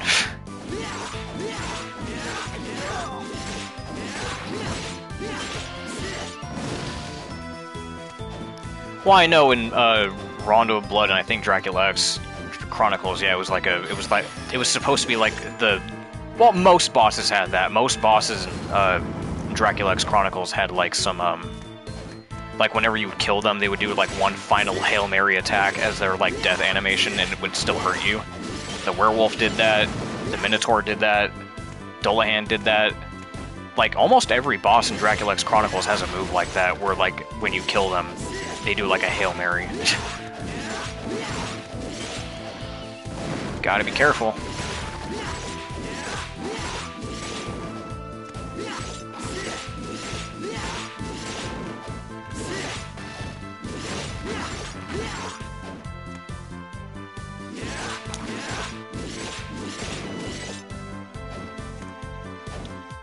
Well, we're done. We're pretty much done with the stage. Wasn't too bad.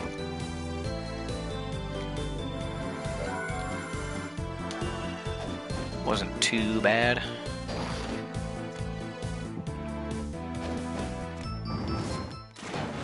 And now we get to fight this thing.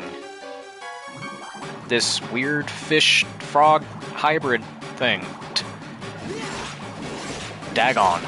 Dagon boss. Fucking Boomhauer.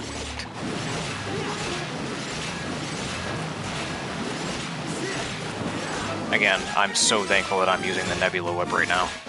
This boss stinks. Yeah, it kinda sucks. It's very easy. I mean, the gimmick's interesting, but like, the boss sucks. This guy is not really a threat. It could have been a Godzilla reference. Yeah, it could have been.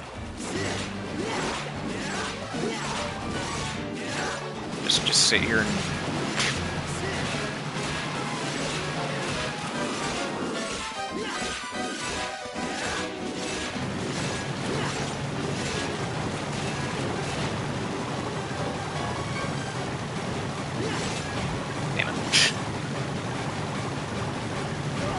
I like how I said this guy is not a threat and I'm about to die to him. It's called eating your words, ladies and gentlemen. That's alright, we got him.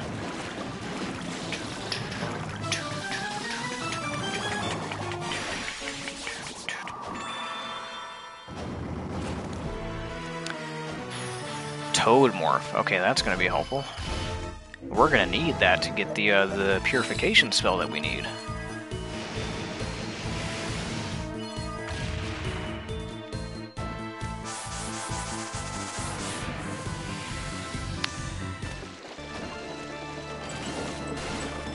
Got a dip. Alright, Dan. Well, we were pretty much done anyway. We're about to, after I go grab this spell, and I think once we finish the next boss fight, I think I'm going to call this stream, because then we're pretty much halfway done.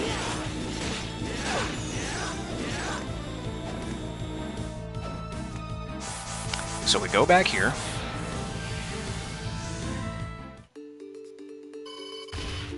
Then we come over to... Oh, which room was it? This room down here.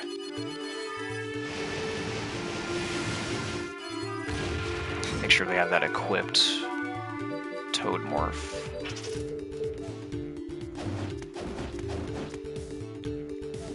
Now see, this is the part of the game where things get a little cryptic, because to progress, they want you to find the spell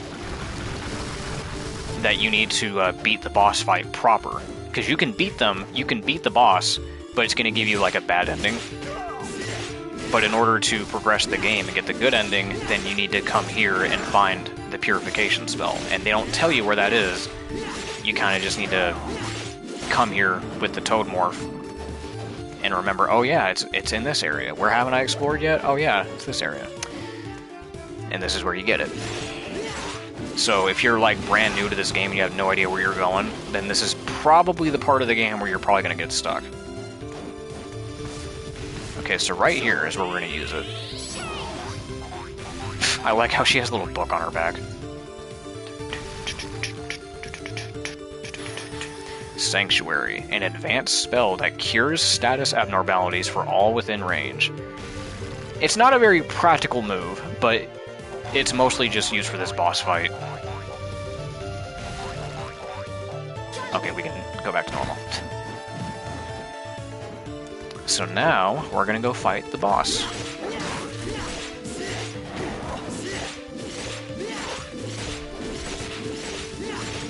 God damn it. Man, it still takes forever to kill this guy. He's basically a boss in and of himself.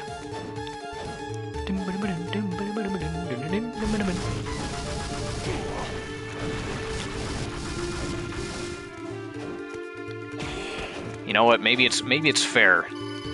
Maybe it's fair that I don't go for full map completion on this run because I didn't do that for Dawn of Sorrow. So, yeah, I guess it's fair. Yeah, I'm being consistent by not going for full map completion. it's just such a hassle having to come back here and get all these little, trying to fill in all the little gaps, all this endless running around. No one wants to watch that shit. Alright. So now... Oh, we still got a whole other area to explore. I forgot, yeah, we got like 2 boss fights to deal with. We have another area to find too. Actually, 2 of them, I think.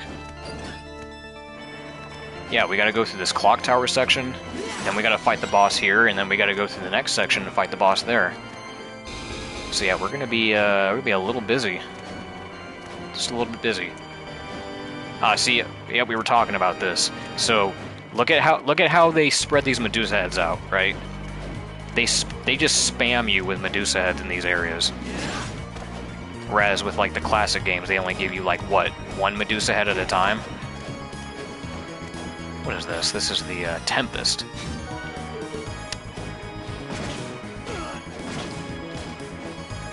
How the fuck we get out of here? Okay, I was about to say how we get out. Because I don't think I have the Owl Morph yet.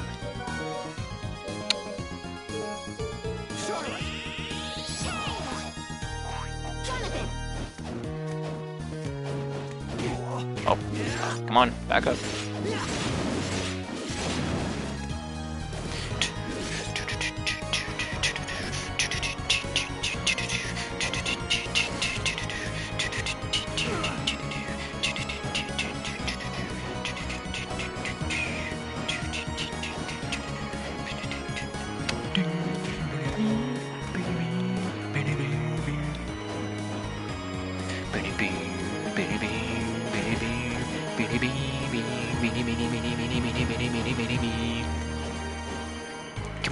Can I get up there, please?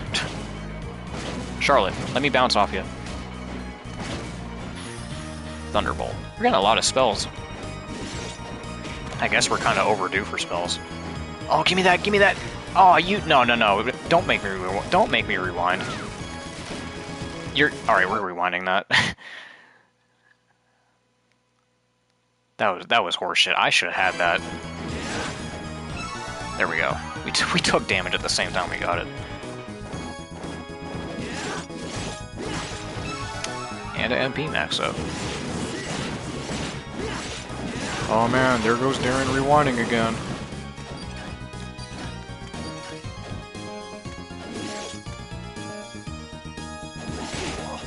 Oh hey, Slagra. Whenever there is one of you, there's bound to be both of you.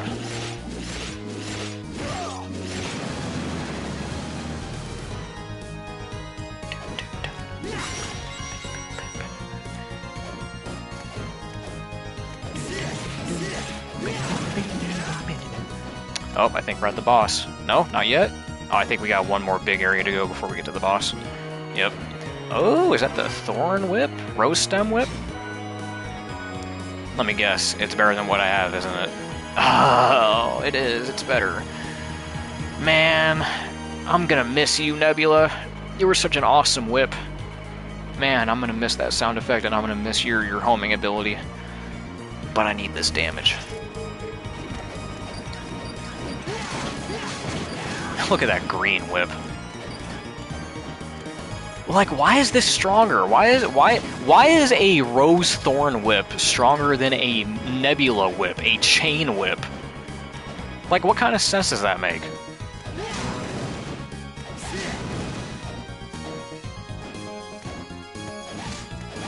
Makes no goddamn sense.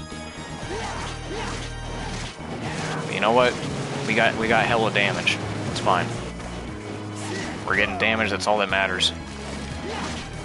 Gotta be... Oh my god, could you stop?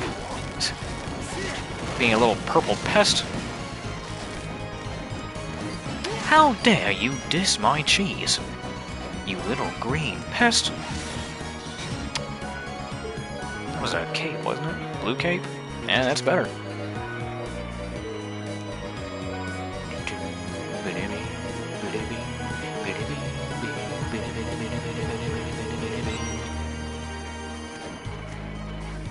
Actually, wait, I missed something down here.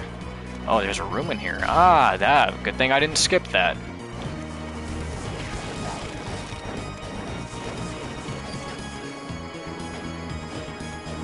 Alright, well, I think we're at the boss. Mm-hmm. That's a boss door. I think you can already I think you can deduce who it's gonna be. We're already at this point in the game. I think you can deduce who's coming next. Uh-huh. That look you have. I'm assuming you've run into Bronner. That's none of your business. You won't escape this time. You do realize that there's no connection between myself and Bronner, don't you? And yet you still challenge me? If my research is correct, you have a strong desire to see Dracula revived, correct? Even if you're not working with Bronner, you still have to be defeated. Challenging me won't. Challenge me even though you can't use the whip. How utterly absurd. But I'll play with you anyway. Yeah. Well, you know what? I'm pretty sure he's weak to slashing abilities or slashing weapons? Right? No? No, I was dead wrong. What is he weak to? Because the whips aren't doing shit to him. You know what? I guess we're just gonna have to deal with it. I think I'm just gonna have to suck it up and deal with the 8 damage. That is pitiful damage, oh my god.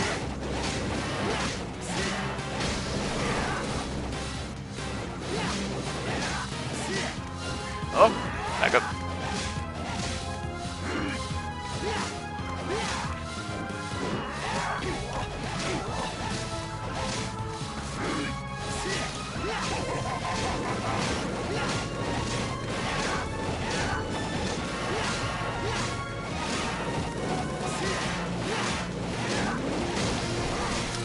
Would you go into your white form already, please? I'm tired of dealing 8 damage to you, man. Come on. I don't even know how to trigger that either. I don't know how to trigger his, like, white form. Or if it's just, like, random. He just does it when he decides to do it.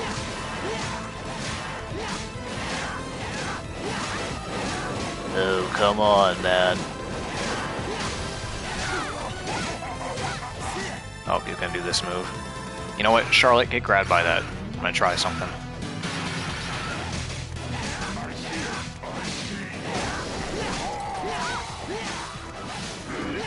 Yeah, that move is pretty devastating if you get caught in that. He basically traps you and he's gonna hit you with the scythe, and it's pretty devastating. But we're not gonna let that happen. Aw, he's not... I can't even hit him with... There we go. Do I have to hit him with magic for that to happen? I just don't know. He only turned white when I started pelting him with pies. So maybe that is the trick.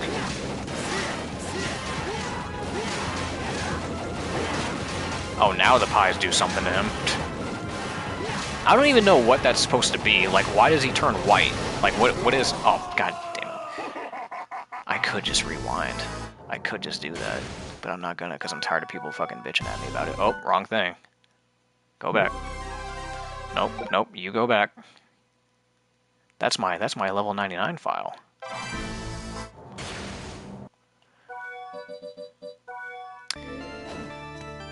Oh, that scared me. I thought I saved somewhere else. I was like, wait a minute, why am I all the way back here? Alright. We're gonna try it. I think it was the pies that did it.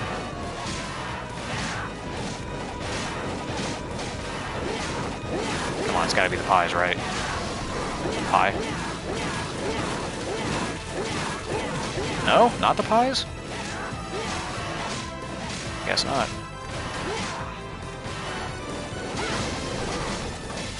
Come on, pies. Come on.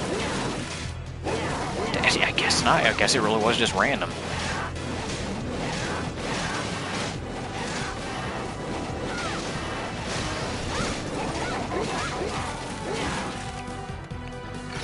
Oh, I got hit. Oh, I can't even swap to her? Charlotte, please.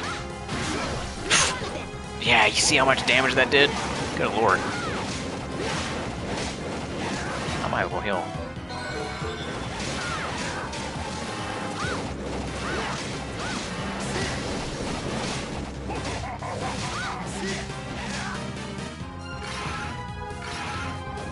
There we go.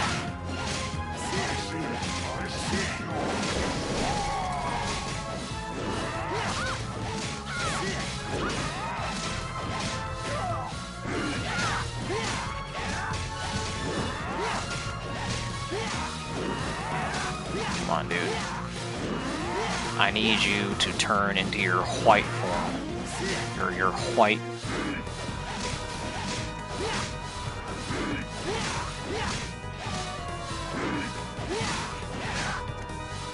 I just don't know how to trigger it. Come on, man. Why you gotta dick around with me?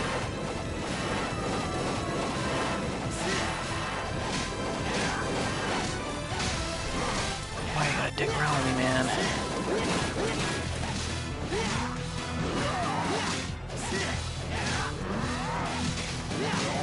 There we go. See, it's just random. Might as well heal.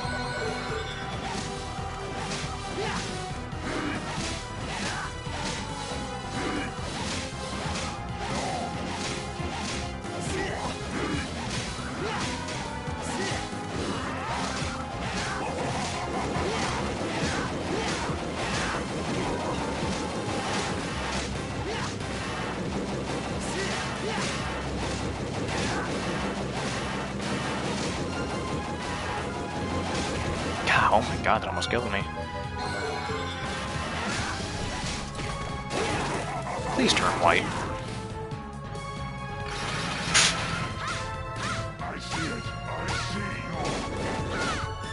Charlotte, hurry up.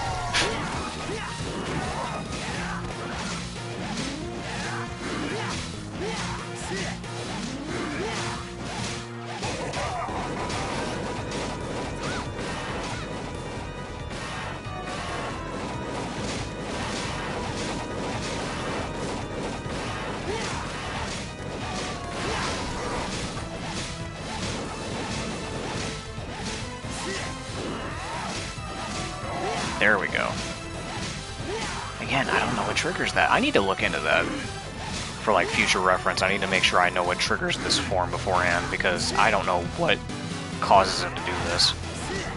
But it's the only real way for me to damage him.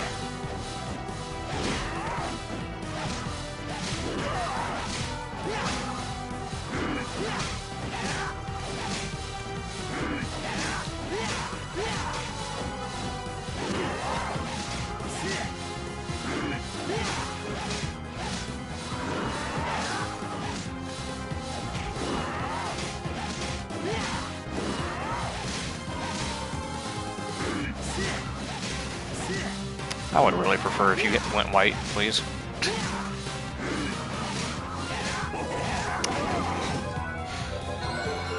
Oh, that...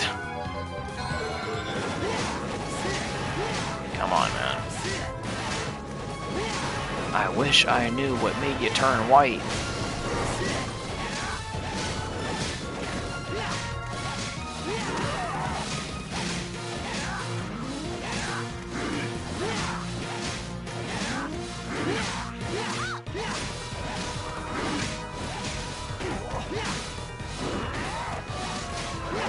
There we go.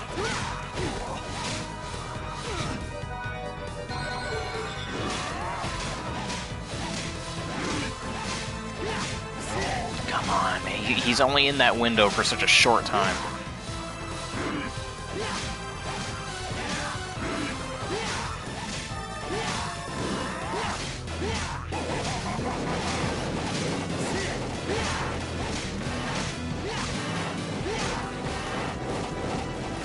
Come on, dude. Just play ball.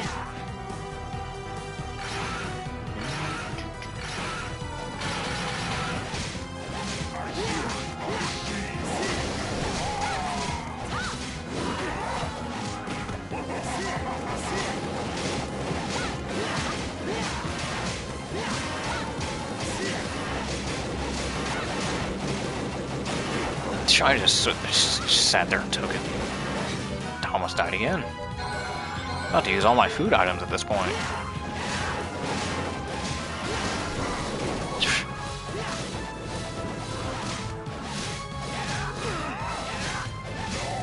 There we go. Would you please die already? Like, Jesus Christ. Oh, there we go. That's what I want to see. Now you're stuck in that form. There we go. God, that was a slog. Ugh, how can someone like you possess such amazing powers? I may not have the whip's power, but I can still kick your ass.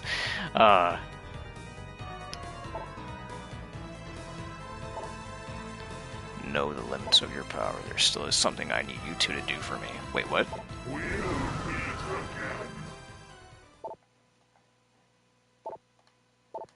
He probably wants us to beat Bronner. Probably just wants us to take the light work and just beat Bronner for him. Because that's what we were already going to do. Well, you know what? I think that's a good place to stop. I think that's a good place to stop. Because we're halfway done. We're pretty much halfway done. Next time we come back, we're going to have another boss fight to deal with. And then we're going to have the 4 castles, or the 4 paintings to go through. And then once those are done, then we can beat Dracula and then be done with the game. So we're getting close. We're getting close. And honestly, it's going to be quicker than that because the 4 paintings are like right next to each other. Like, the reason why this took such a long time is because the paintings are spread out all throughout the castle, and we had to like walk all the way to them. So we're cutting out the middleman. So the next 4 stages that we have to go through are like right next to each other, like lined up next to each other. So it's not going to be that long. So I imagine that the next stream is going to be like pretty short in comparison to this. But yeah, I think this is going to be a good place to stop. So next time I come back, which, I mean, I don't know when that's going to be. It's probably going to be sometime soon. When I get the chance to come back, we're going to finish this up, wrap this up, and then be done with it. So, thanks for watching, thanks for hanging out, and that will be it. Catch y'all later.